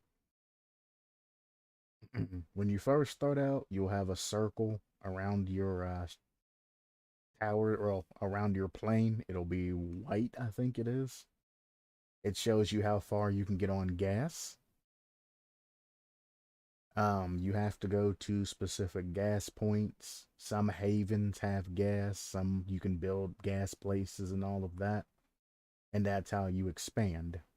So as you're going out looking for things, you have to keep in mind that shit, I don't want to run out of gas. It does have a fail safe to if you do run out of gas, you're able to, get back and do whatever you need to do. Just keep in mind that if you run out of gas, it's going to be expensive to get gas over to you. So don't run out of gas. Make sure you're always going someplace. The gas thing limits you from potentially sequence breaking the game and going wherever the hell you want from the start. They want you to start off. I think you do start like right there, basically around America, South America, like in that area. I'm pretty sure that is where you start out originally. That's where your first base is. Maybe they'll allow you to choose where you start out in the future. Don't know. Well, now, because then they would just be a gigantic sequence break. So I think it might be locked into being around America. From there, you can't go very far. You are a resistance to the aliens, the remainder of the resistance to the aliens and all of that. You're building everything basically from scratch. You don't have good equipment at the beginning. You don't have a lot of gas. You really can't go that far. By establishing relations and getting the equipment to build yourself up, you're then able to go farther. So not only are you a race against time and saving havens and all of that eventually, you also have to keep your network open to where you're able to get to those havens and all of that. Again, once 90% of humanity goes extinct, aka 90% of the havens go, you lose the game, regardless of how well you're doing. Sometimes you'll have multiple havens light up at the same time, and you have to make a conscious decision. Who are you going to save? Do you save your buddies that are across the plains, that you're agreeing with? Or do you go and save a haven that, you're not necessarily friends with, but they're closer to your main base, and that's, the easiest place to defend at? And trust me, if you think that just saving the havens around your particular main base is cheese, you are surely mistaken. You cannot play the holdout game and try and save just the havens around. You could have every ship in the game, every vehicle, a shit ton of soldiers, and all of that. What happens is if the rest of the world gets eaten and you just protect this little bit around you, they start attacking your base. And every like 2 weeks or so, they'll continue to attack your base. Then, if you keep that same strategy up, it'll decrease to a week. They'll attack your base. Then, every other day, they'll attack your base. And they will literally wear your ass out with constant attacks until you fall. You have to save people. You can't just turtle and hope for the best. There are things that make it easier to turtle, but turtling is not a 100% thing. You're on a time limit if you try and turtle. Now, other factions will automatically try to advance their research projects and everything like that.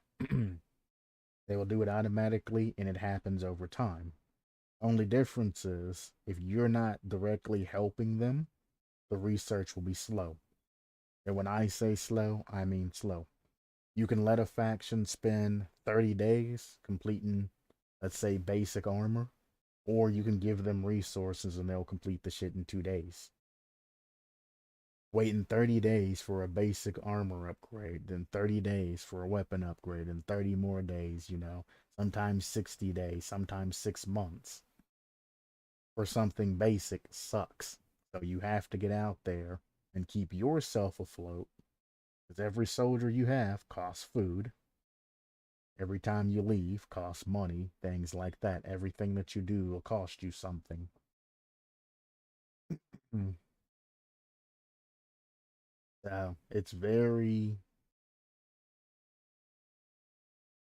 I don't want to say micromanagey because it's not that particularly, like you got to get the shit done now. Like it's not one, two, three, four, like pounding you and shit. But if you slack off instead of doing what you're supposed to do, or you want to play that asshole to where you have everything that you need, but nobody else has anything that they need, everybody in the world will just vanish.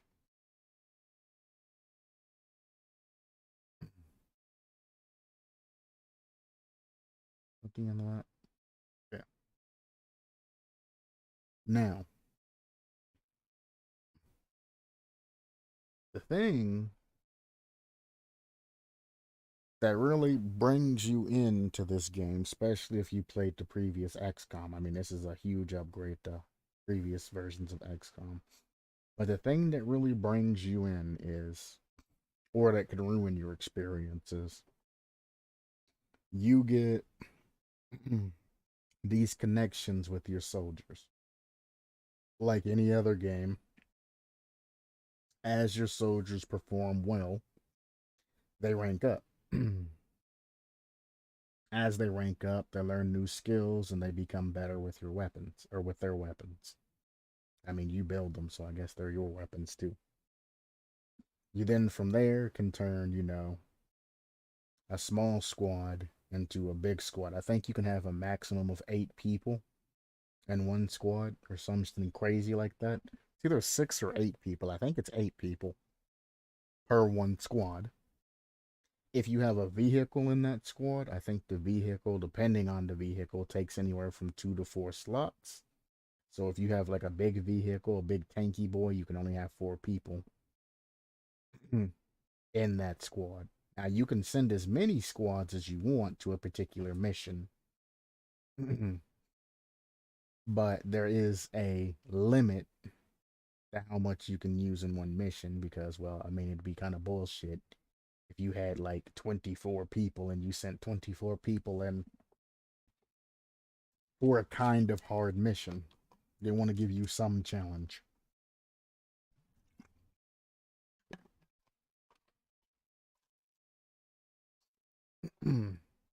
I don't remember off the top of my head. It might still be 8 people that are allowed on a mission altogether.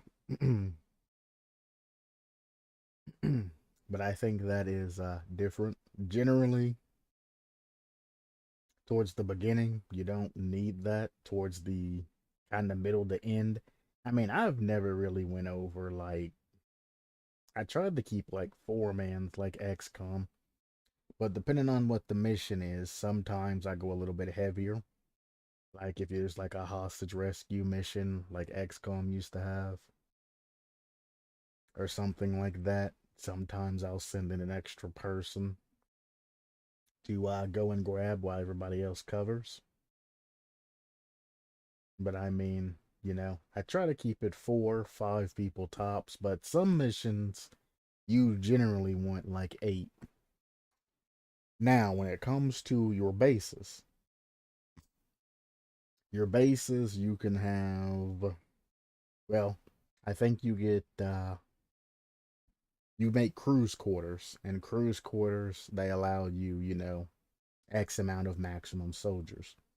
If you have a base that's majority cruise quarters, you can have every single one of those people defend your base if you get attacked.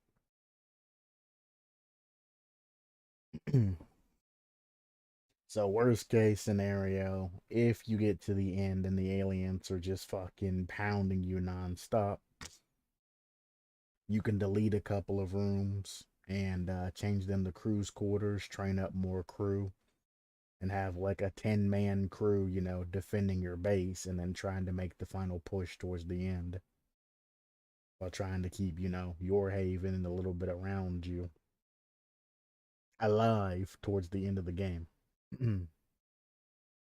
Every time I've played the game, it's always been close at the end.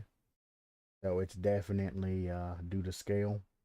Now, I have looked at the easy mode and all of that versus the Iron Man mode and everything like that in the mode I was playing. Easy mode, you lose a lot less. So let's say easy mode, you fail a mission or a haven or something gets destroyed. It'll go up like a percentage. You'll lose 1% of the world's population that's left. In veteran mode, you'll lose like 5%. And it's like, shit, I can't let that shit happen. Now, the percentages can go down because of events, it can go up because of events, like it changes. It can go wherever the hell it wants to go, obviously. If you take out nests, you can decrease it. Nests turn into medium nests, and then they eventually turn into citadels. Citadels contain a boss, so you don't want to leave nests for too goddamn long, which is why I stayed on it the first time that I played. The higher level a nest is, the higher level enemies and things like that you are going to face as well. So, yeah. Just like XCOM, there's black events that cause things to happen. They can be good for you, they can be bad for you, they can be a whole bunch of other things. But if you fail, you're going to get a negative.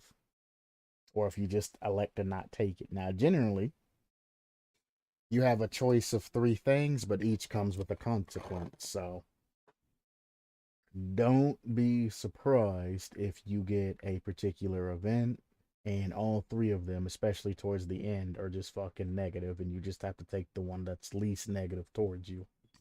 Because the enemies do scale fast if you leave them alone. Your game will end very, very quickly if you don't keep on top of things. The other factions will defend themselves, but they will not actively go out and fight the alien threat. You are Phoenix Point. You are the ones that are responsible for, the last hope, the last bastion, and all that for defending humankind. The rest of the factions and havens or all of that aren't made to do that shit.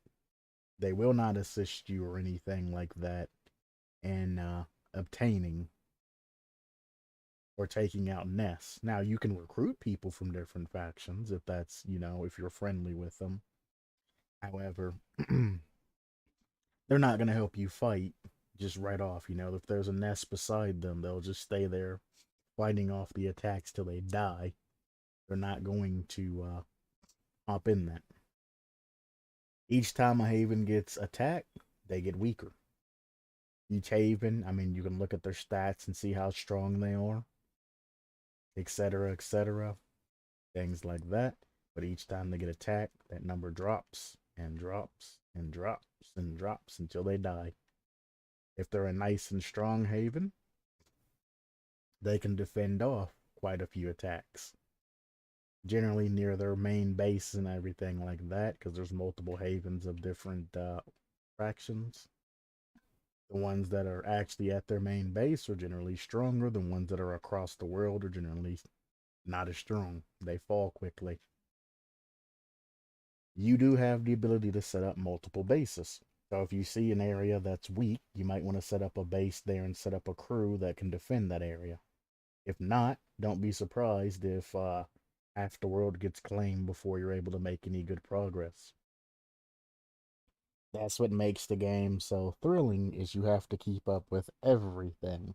Plus with the ever expanding DLC and new enemies and all of that, that just makes it more interesting to balance. You do get this game. I do gotta say, one thing that I recommend. I recommend you making periodic saves. And I mean a lot of periodic saves. Because first time I played, I went through, I made a save about halfway through the campaign because I figured I was never going to look back at it. And that was the end of that. Got to towards the end, everything started fucking hitting hard. I ended up failing because I wasn't able to push out the final research. I was like a day off or some shit, and I wasn't able to do it. I went back to an autosave, and the autosave was right before I completed one of the hardest fucking missions in the game. So I went that through. I played the mission through again. I saved it. I tried to fix things. Couldn't pull it through. Tried to reload. Tried to fix it again. Couldn't pull it through. And did that about, I think I did it 25 times. And after that, I just said fuck it and restarted. If you do not make periodic saves, you will have to restart your game after any type of failures. I'm not saying save scum that shit because the game's all about losing and retrying and losing and retrying and losing and retrying. You know, if you get all of your squad the max level and you send them out on a mission you're not sure of and they get wiped, that's the XCOM way. You move on, you get your secondary squad, your B team, to pick up the slack when A team dies. Because you're going to lose your A team. It's just when. When is it going to happen?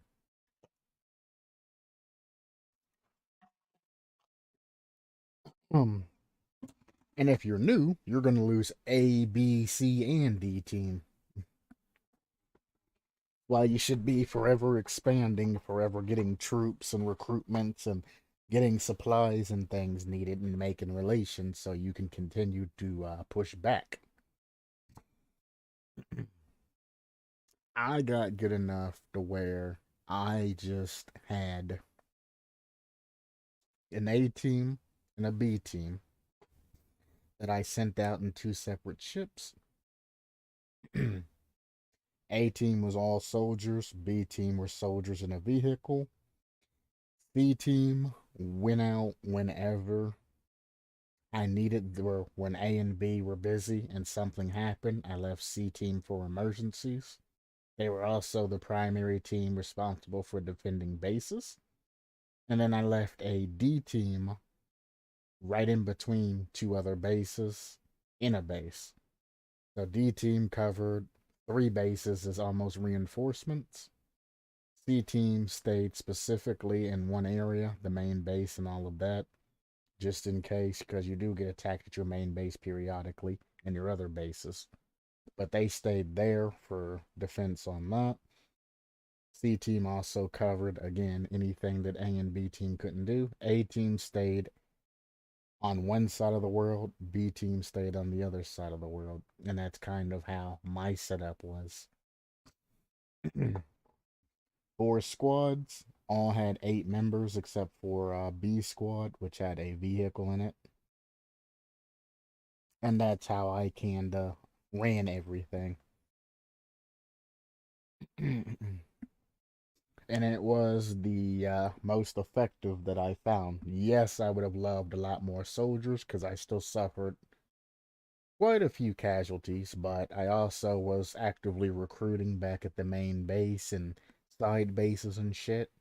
I might have only had 4 squads, but when somebody died, I generally had somebody that I could replace them with. I think I ended up in total with like 30 casualties.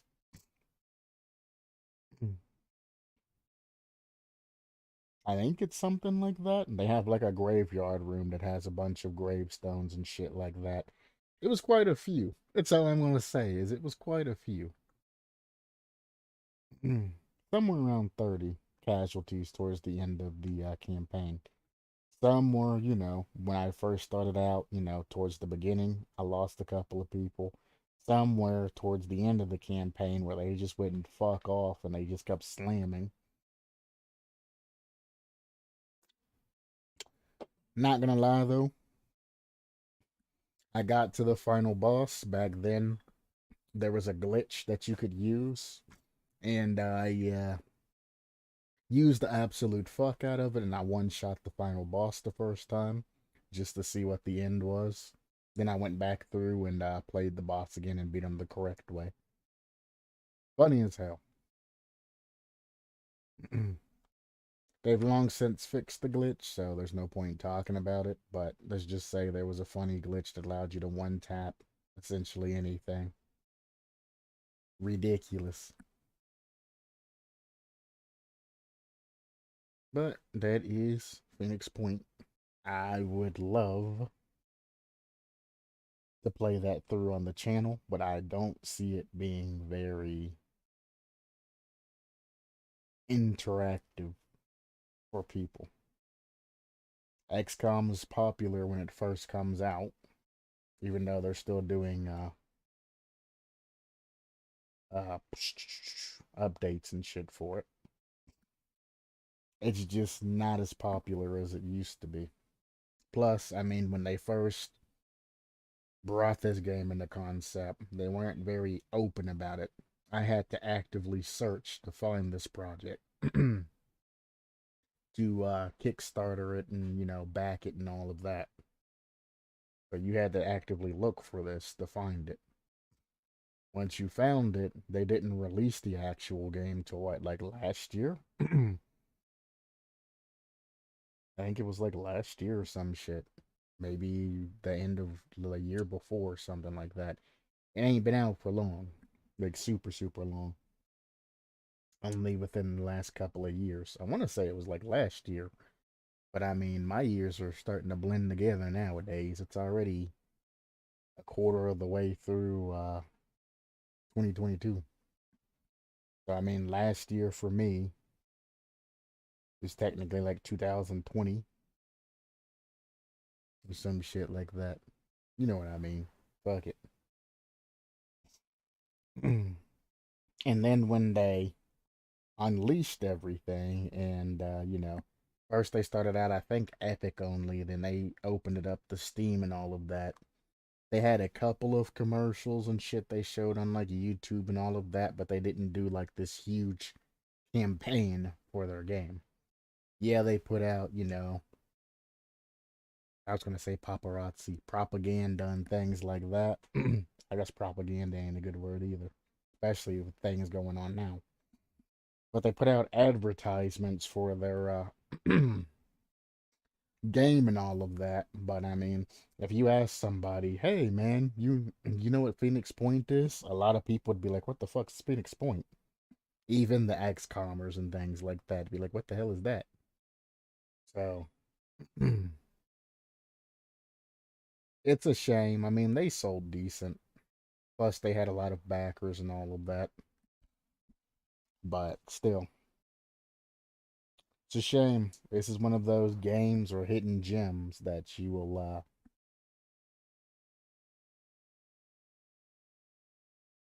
that you'll probably never even know about or never even hear about because of the way it was implemented. Phoenix Point was made by a part of the team that made XCOM. So, not the full XCOM team. This is not an XCOM game, so to say. This is a break off from the main group, like a side project. They wanted to take XCOM and change it into something different, so they did. The last official XCOM game was XCOM Chimera Force or whatever, Chimera Squad. Kind of cartoony. It's all about breaching and going through, like it's completely different from regular XCOM. From there, their group broke off and they said, we want to create our own style of XCOM. Fuck the old XCOM shit. We want to keep it sort of like its original style, but we want to take it to the next level. Full Company wasn't in agreement with that, so they kind of split off and they made their own game. I mean, they got permission, obviously. And then they started working on their own game. So this company does not have the entire XCOM team backing them, which is why some of the content they come out with, I mean, it's still pretty fucking quick when they're releasing content. Don't get me wrong. But it could be so much better if the entire company was working on this and trying to, push things out. I don't blame them though, when your company wants to go one way and you want to go another way, sometimes you need to split it up and get things done. As far as I know, they're not on any type of bad, terms with the other side. So they probably still work together low key on things that they can't, exactly get down and, vice versa and all of that. But Phoenix Point is not an XCOM game. I guess I should state that. It's not an XCOM game. It kind of follows the same story and shit, but it's not officially canon to the XCOM series. Obviously it's named something else. XCOM fans should love Phoenix Point because it's the same style but upgraded in a lot of fucking ways. But I mean, it is still a fairly new game compared to XCOM.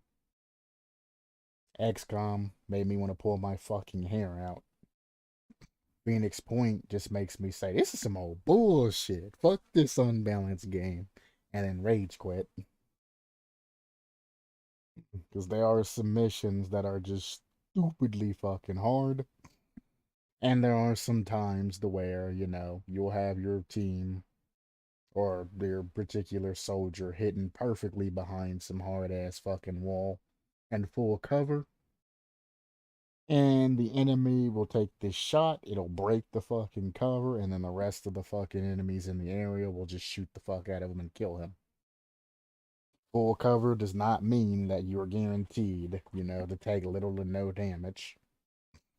They will shoot right through that shit if you put them up behind some small ass cover like a tree or some shit. They will shoot that fucking tree, vaporize that shit, and then gang bang the shit out of your fucking soldier. So not only do you have to take into account movement and all of that and the safety of your soldier, you have to take into account what they're hiding behind and what weapons and shit that your enemies have.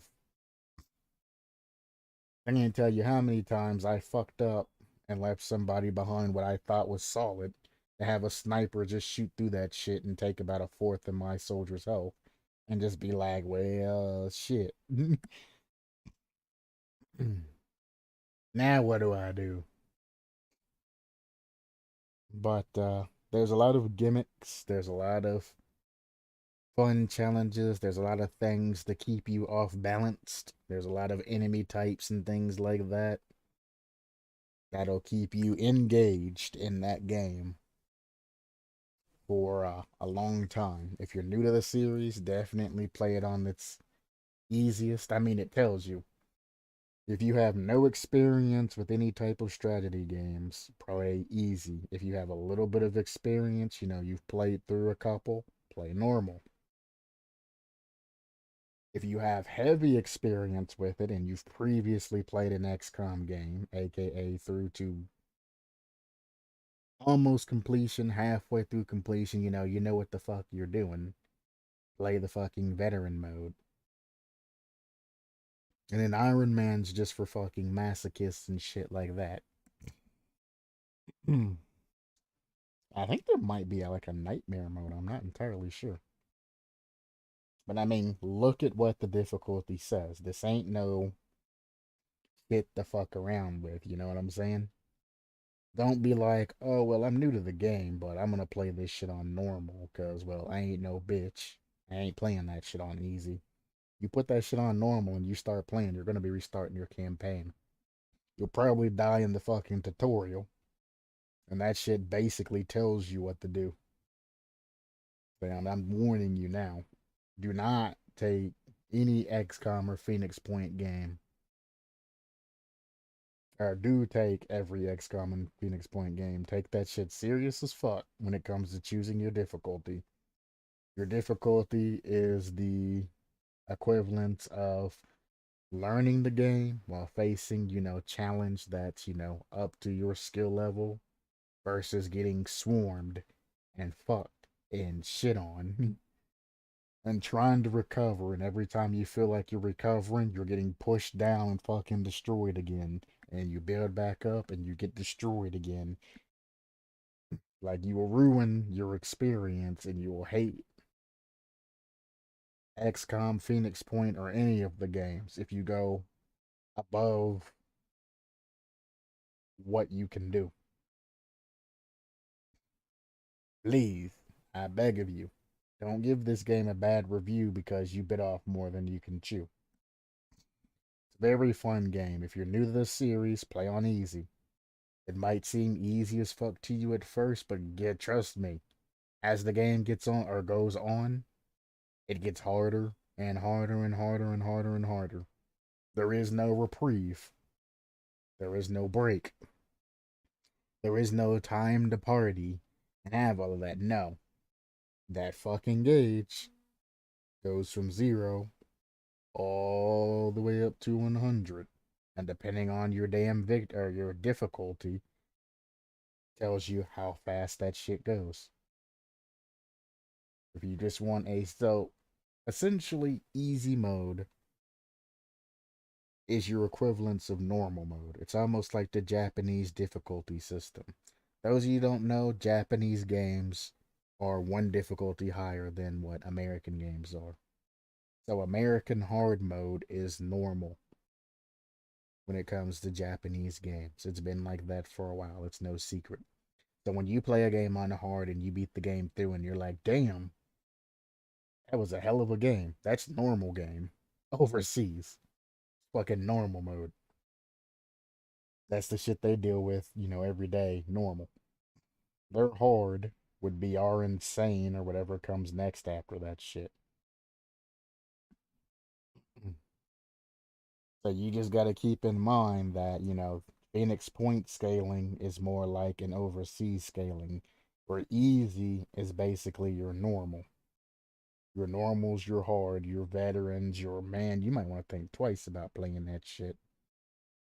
And then the Iron Man's like, you ain't gonna finish a campaign unless you fucking, you know, really, really know the game, really know your strategy and shit. You take time to actually think about your actions and everything like that.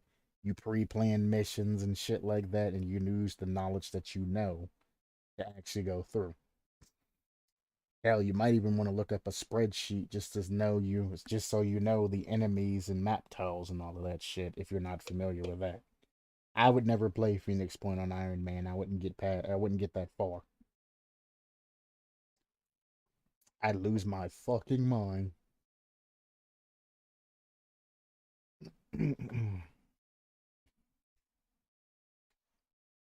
The shit that I played, the basically veteran mode. I think I said this before. Phoenix Point doesn't matter if you have an 80% chance to hit. It's based off, your bullet and whether your bullet hits or not. You can have a 100% chance to hit. If your shit's not properly aimed at the person, then you're going to miss. So if you're going to free aim or some shit like that, don't look at the 100% that your soldier has aimed up. Make sure that shit's aimed up correctly. The game goes, everything's realistic. Heavy people or heavy gunners shoot from their hip. They carry a minigun, they shoot it from their hip. So it's a hip shot. If you're behind a fucking wall that's up to your fucking face and you hit fire a machine gun at that wall, it's gonna break through that fucking wall and continue to fire bullets. So keep that shit in mind while you're playing so you don't shoot your own fucking cover or shoot a fucking explosive that blows up. Well, they have safeties on them, so it probably wouldn't blow you up, but shoot an explosive dud that hits the wall in front of you and does nothing, and you end up wasting your turn. Or, like you said, blowing up your cover that you're standing behind because you were negligent. Now, your soldiers will peek out around cover if you're near the end of it to shoot, or they'll lift their weapons up above cover if it's not, a super heavy weapon. So, depending on what you're using, you can still make shots over high walls and things like that if you're using the correct equipment. But don't put a fucking heavy machine gun guy or heavy flamethrower or something behind a wall that he can't see over. Because he'll shoot that motherfucker like you say. They'll do every fucking command. They'll kill a fucking teammate if you tell him to do that shit. I mean, the game will try and warn you, but if you want that shit to happen, they'll fucking do it. If they auto target, an enemy, and your teammate just so happens to be standing, nearby, even though the targeting reticule isn't over your teammate, and it's a machine gun or something with heavy spray or a shotgun, don't be surprised if a stray bullet fucking goes over and hits your teammate that's hiding behind the wall in front of you, even though he's not within the targeting reticule. Again, that's just something that shows you the possible spray. You'll have an inner one, like an inner little circle that shows you the more accurate shots and things like that, like where the majority of the spread's going to be. And then you'll have a farther, spread to show you, where the extreme amounts of the spread bullets and all that'll be. Bullets can go anywhere in that spread and they can go outside of that spread depending on the situations. If you're shooting through fog or in fog or something like that, your shit's gonna go fucking crazy. Maybe not shoot when you got a teammate in front of you. Your bullets are probably gonna hit your teammates. On easy, I don't think it does any friendly fire. If it does, it's severely reduced. Anything beyond that, well, I think the higher the difficulty, the more damage. I think it's like 25% or some shit damage. 50% damage on normal, and then it's 100% damage on the hardest shit. So, team kills will happen. Just keep in mind, soldier, your squad formation matters. If you fuck up and put a weak SOB or somebody who's not, mentally, doesn't have mental fortitude in front, stress is a thing. They'll fucking panic and do some stupid shit, and you won't have control of that soldier. And sometimes they do the stupid shit like panic, run into enemies, and start firing. At that point, you either put everybody out of positions to try to cover them and keep them alive, or you say, well, you were a good soldier, you were one of my best, but you panicked and you fucking killed yourself. And you hold your ground and just wait for them to fucking die. There are things that you can do to save them. You can put them in stasis shields and things like that to try and save them. But things that have to do with the mind is very, very forthcoming with this game.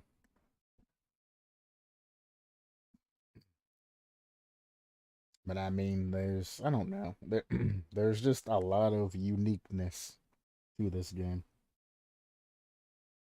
I mean, there's nothing wrong with looking up a trailer or anything like that for the game, but I would recommend just going in blind your first time. Don't worry about looking at what the DLC offers. Don't worry about looking into anything. Your first experience, go in basically like a virgin. Play it with whatever knowledge you have about strategy and expect to lose. It's really the only thing I can tell you. I mean, you can save scum the shit if you want to, and save. I mean, you'd have to save in between every single move that you make to save scum that shit. That takes a lot of time. But I guess if you save like before and after every mission, that would take a lot of fucking time too. God damn. You would be spending probably a month on the fucking game doing that shit. I think I played that shit for a week the first time. And that's me trying to, save everybody. Well, no, no, no, no, no. The first time when I played, it took me 48 hours to get to my fail state.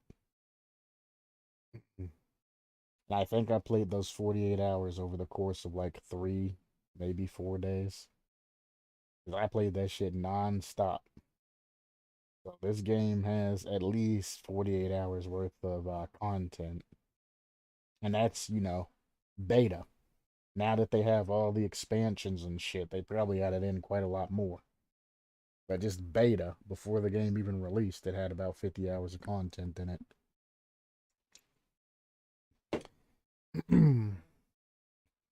So, I mean, if you're looking for a strategy based game, you can't control everything like an RPG or, Call of Duty or something like that. It's not like that. Again, it's a strategy game, turn based. Anybody knows turn based, you get control of one soldier, you'd move action with soldier, that soldier does whatever it needs. You move the next soldier and all of that till you get to the end, and then you end your turn, and then the enemy moves, and then you move again, and then the enemy moves, then you move again, then the enemy moves, and you take turns. It's where the strategy comes in. It's essentially super fucking high tech chess. If your pawn gets fucking captured, though, that means somebody's fucking dead. So your pawns are very important, despite regular chess. And well, if your pawn makes it to the end, they can upgrade to a queen. Because the king would be the commander in this base. So yeah, you can upgrade your pawn to a king or a queen and let it do whatever the fuck it wants to do. But you need to be prepared to spend time on this fucking game. I ain't saying you gotta play it in, one sitting, a couple sittings, things like that. But when you do play the game, even if you play only once a week or once a month, when you do sit down to play that game, you're going to be in for it. You know what I'm saying? A lot of shit happens. A lot of shit happens, and there's a lot of shit that you can do. On easy, I'm pretty sure you have more time because you lose population less. So, I mean, like I said, if it's your first time doing this shit, go ahead and go the easy route. If you've played, a little bit of XCOM, but you didn't go for, or you play a lot of, turn based tactical fucking, squad games, then normal's your jam. If you want the ultimate challenge that ain't bullshit, and you want to be pushed and you want to essentially fail the campaign and be in that state to where you're constantly happen to adapt and use your brain, you can play the veteran. If you do play the veteran, I do recommend that you play the normal mode first and then play veteran later on. Because even the normal's pretty fucking hard, especially if you're expecting an XCOM game. XCOM's hard, but Phoenix Point is fucking ridiculous. And trust me, when you first start out, it seems like it's easy and it makes you feel like you kind of have control of the situation. And you kind of want to fuck around and see what you can do. Things like that. Maybe make a save before you start fucking around. Oh, actually, no, I'm not even going to say that. You'll find out. Be careful when you reload saves, is all I'm going to tell you. So if you do want to try and scumbag and save and go to things and save and do all of that, just be careful. Be careful about when you save scum. That's all I'm going to tell you. They don't have any anti-save scum, but you might be disappointed and fucked if you save scum a lot. Keep that in mind. Well, I wouldn't say fucked, but you're going to be very disappointed if you save scum everything. Or you're going to be save scumming a lot trying to get back to where you were. So, either or. Don't make yourself harder. Or don't make the game harder on you because you want to save scum.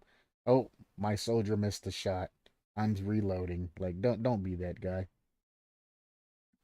They miss, they miss. They die, they die. I mean, if it's a squad wipe, and it's over something stupid, which I have reloaded like that. Like I literally had a squad of 8 people miss one particular enemy, and that enemy just kill everybody because none of them could fucking hit him. That's unacceptable loss, and I wouldn't mind a reload on that shit. But I mean, if you put up a hard fight and your squad just gets lost because, well, again, you bit off more than you can chew. It happens. Sometimes I have put together a squad of new people, aka one person, and I've sent them into an area that was, extremely fucking stacked and shit, just to see what I was working with, and I let them die. Again, when it comes to Phoenix Point, some missions allow you to extract. As you come in, the extraction point's exactly where you come in at. You can immediately say, fuck this shit, I'm out, and leave. Other missions, you can't. You are stuck. Once you drop your squad in, your squad's there till they either complete the mission or they fucking die. So sometimes it's beneficial to have a sacrificial lamb you just drop into an area. Keep in mind that the area does not stay the same every time you start a mission. But the enemy type, well, I can't say that either because sometimes the enemy type changes when you start a mission too. But you can get a kind of lay of the land to see how bad it is. Hmm. Things are almost procedural generated. I mean, it is, but it ain't. I mean, procedural means, once the towel is there, it's kind of there.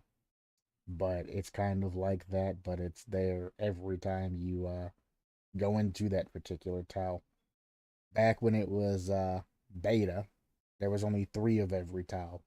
So I mean, I could just swap between them, and the enemies are still random, but there's only 3 of the same tiles. So I could just, if I wanted to, I could load into the particular tile to get the better tile. Yeah, tile manipulation and all of that, cool. But you don't have enemy manipulation. And if you got time to reload 30 to 50 times to get the perfect enemy spawn and tile location, I'm like, goddamn, that'd fucking suck. There are some times, though, that I have reloaded. Because sometimes you'll spawn into an area that, I mean, it says it's an extreme area, but like as soon as you load into the area, there'll be a boss sitting right where you spawn in at, and you're like, this is obviously fucking bugged. I'll just reload this shit. I've had that happen, just literally spawn in front of a fucking boss and just be like, oh, well, we're fucking dead. Time to reload this shit.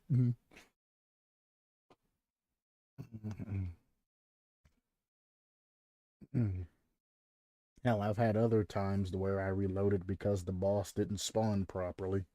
Still in, it was beta, by the way. That's been fixed. The spawns and all that shit's definitely been fixed. I haven't had any issues with it since I played past beta. But I mean, shit. Really can't praise the game enough for what they did. I went on a lurk. I backed that shit. I got the highest fucking backer that they offered. And it's paid dividends. I've gotten all the content that they came out with for free. They don't even offer the tier that I got from them. I went max tier, so anything that comes out that they incorporate, I get it sent to me for free. I get free downloads, free everything. So I've saved a lot of fucking money by being a backer, and I've gotten all the extra shit and all that. Best investment ever.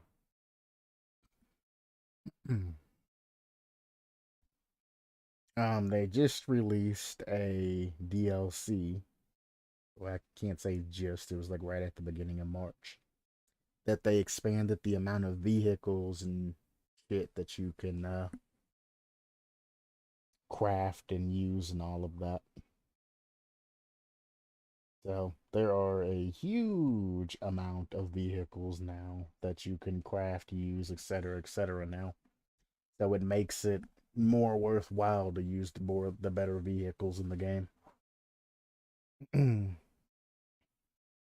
I mean, will I use the small vehicles? Probably fucking not, because you want something. Well, I want something that's armored and can at least, knock a boss down about a third of its fucking health before it goes kaboom.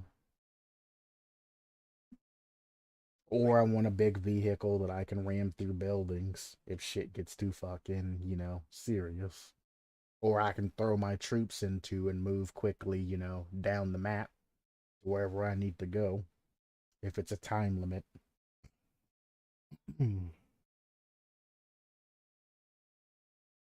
I don't know. I feel like I've spent about an hour talking about this goddamn game. Long story short, Phoenix Point, very good game. Highly recommend. They're still putting out updates and all of that. I don't know if this is the final update or if they're going to keep pushing. I haven't looked at the spreadsheet in a while. They keep releasing content for this shit, so I mean, I'm still going to keep playing it. I might one day start a stream campaign, but like, you're putting a lot out on the line if you want to play like XCOM or Phoenix Point or some shit on stream. It's different making videos because, I mean, if it's not, interesting content or something like that, or if you get a squad wipe, you can just reload that shit and restart the video. But when you're doing it on stream, you got people there with you for all the bullshit that happens, people there with all the amazing shit, but you also get a lot of backseat gamers. I mean, I'm won't have to worry about it as much like with XCOM. XCOM's terrible to fucking stream because it's a very popular game. People go into other people's streams and they literally just backseat them and then they berate them and things like that and get super toxic over any decisions that they make that that particular person doesn't like. Well, you didn't run up to that cover. You're trash at the game. You're dog shit. And like, he didn't go to that cover because he knows that a big guy's about to spawn there and blow that shit up. It's like, just watch, enjoy the entertainment. But no, if you lose a person, well, if you would have done this and this different, that wouldn't have been a problem. And you're like, motherfucker, yeah, it's easy to see after the shit happens. But what about before? You weren't saying this shit before that I should do this. Why are you saying this shit afterwards? I could see what I needed to change now. Oh, in hindsight, you can see what you needed to do and what needed to be changed, whether it wasn't worth the risk or not. Nobody has the foresight for that shit. And I really don't want to deal with that toxicity because people get fucking rude. People are toxic as fuck, and I'm just playing dumbass Rocket League right now. Don't really want to deal with that shit playing an actual strategy game. And that's why you don't see very many strategy games played, except for Forts. The Forts community's nice. I've never seen anybody, shit talking somebody for Forts. Probably because it's a RTS. But it's real time strategy game. But like, oh, when it comes to XCOM and shit like that, streams just get toxic. You can't play this shit without motherfuckers getting angry for every little thing that you do. That's not what I'm about. Either way, it is 4 hours in. It was only about 2 hours in when I finished Rocket League, I think. So I've talked about this shit for a long ass fucking time. Maybe 2.5 hours in. I don't know. Either way, that's the whole end of my ramble. If you got the money for Phoenix Point, it's definitely worth a play. Again, I do recommend it. But if you don't, that's alright too. Maybe you can find a video playthrough of that shit. If you're lucky, you'll find a live stream, but that motherfucker's gotta have balls of fucking steel and patience of a fucking monk. I'd be pissed as fuck having dumbasses say shit, especially because I've already beaten the game multiple times. I've beaten the game through every faction to see what they can do. So I'd be really fucking pissed to have some dumbass talking shit to me when I've already beaten the game every possible way that you can beat that shit. Minus if there's new ways for the new DLC and all of that. But I'd be damned if I have some dumbass saying that I fucking suck at the game when I've already been through every single storyline, you know what I'm saying? Like somebody coming in talking shit, being a platinum, talking, oh, you're not this, you're not that, and about Rocket League and shit, or Dead by Daylight, and I'm just like, how many hours do you have in the game? Oh, well, my rank is this. No, no, no, no, no. I didn't ask what your rank was. I asked how many hours you have in this game. Well, I got like 1,500 hours. Interesting. 1,500 hours. I have over 10,000 hours in this fucking game. And you think your knowledge stands up to mine?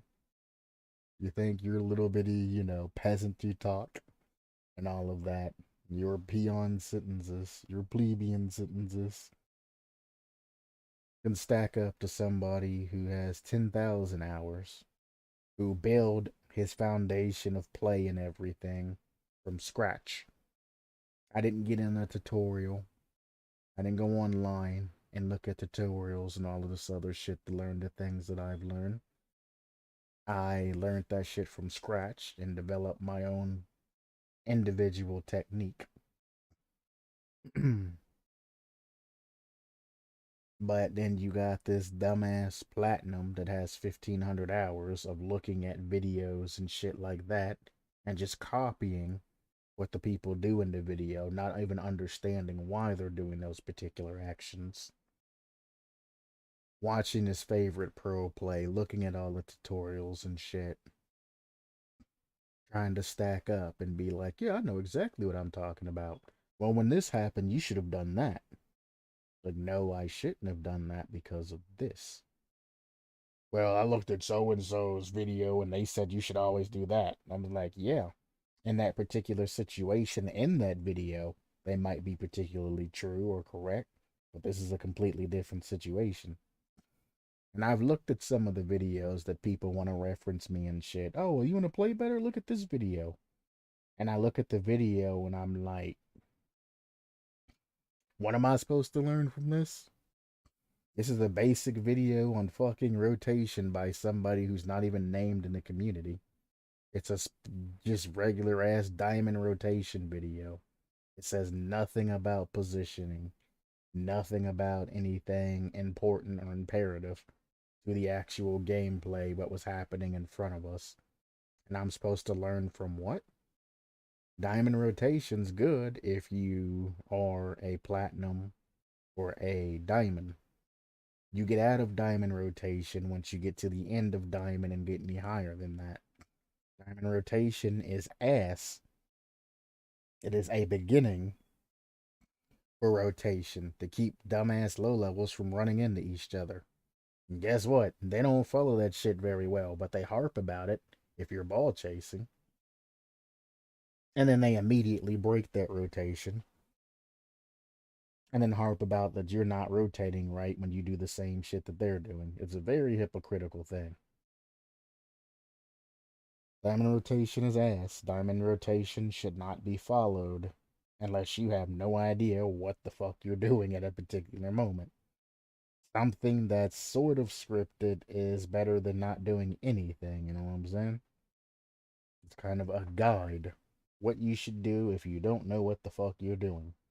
Positioning and game sense is more important then you're diamond rotation. And every time somebody says, well, you're not rotating right, my score is bad because you're not rotating right.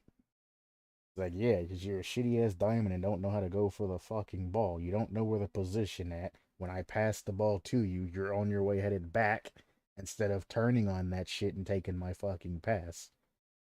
But you call me a ball chaser because when you don't go for the pass, I have to go for that shit.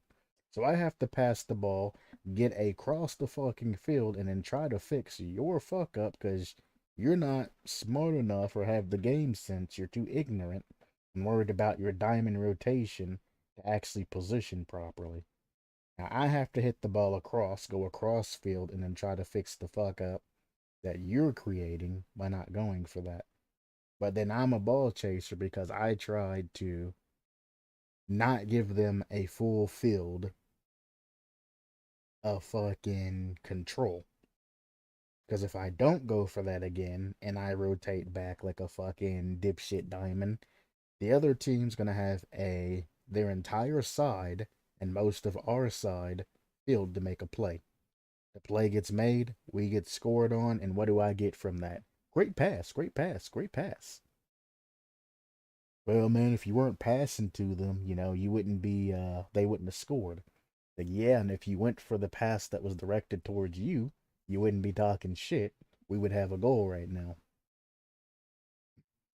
You know what I'm saying? Why I fucking hate diamonds and low levels and shit because they try to harp about what they think they know, but they don't realize the shit that you think you know is entry level shit. It's like the motherfuckers that want to walk in the mixed martial arts places and they want to just jump in. This shit looks easy. Put me up against the fucking sensei, or put me up against the fucking grandmaster, put me up against the black belt. Put me up against the red belt or the blue belt or black belt or anything else, that's not me. Just put me up against the best person here. I can beat them. And then they get them cheeks fucking clapped. Absolutely, positively clapped. And once they get put into their fucking place, they either are too embarrassed and they still talk shit and fucking leave and never go back. They get their fucking pride crushed and then they're finally able to rebuild and become a better person. Or they get their pride fucking crushed and then move on, to some other shit. Because you hurt their feelings, they don't want to do this anymore. So you either get the angry, prideful motherfuckers who don't learn and they go talk shit to other people, a person who builds upon that foundation and learns, or the motherfuckers that get so butthurt that they don't want to do the shit anymore. Now, there are other options that other things people do, but I mean, most people are mediocre and don't think about things. They just do whatever the fuck they feel, regardless of if it inconveniences anybody else or not. So, fucking love it. Anyway, I'm off for the day. I'm at 4 hours and 13 minutes. As always, supplement your lifestyle. And maybe take a fucking second to think about something before you do it. Very simple request. Next time you know you're about to do something stupid, just think about it for a second. Somebody pushes you and you think about it for a couple of seconds and you think, fuck it, it's worth going to the drunk tank for the night. I'm beating his ass. At least you thought about it. And if you think about it and make a conscious decision that you're going to beat that person's ass and end up in a drunk tank, it's easier to take responsibility for your actions. Rather than flying into a rage and putting them in a hospital and ended up, with an assault charge and battery charge and a whole bunch of other shit, getting sued and paying hospital bills and shit like that. Like if you consciously think, or if you consciously, you right there consciously, ask yourself, is this worth it? Should I do this? And you answer back yes, then by all means, you should be ready to accept the consequences for your actions. You at that point consciously said, yes, I'm going to hurt this other individual, and whatever happens, happens. I'm willing to accept it, rather than doing something stupid right off the bat. So think about it. Consciously think about the next thing that pisses you off or something like that that happens. Take a little time and think about it. I ain't saying take, like minutes, hours, whatever, and think about it. Because you got time after that shit to think about how fucked up you done some shit. I'm just saying, just take a couple of seconds to think about this. Do I really want to do this? Do I really want this to happen? What are the consequences? And then make your decision, whether it's good, bad, sad, whatever. I'm never going to know unless you tell me. Either way, brain first, other things later. Peace.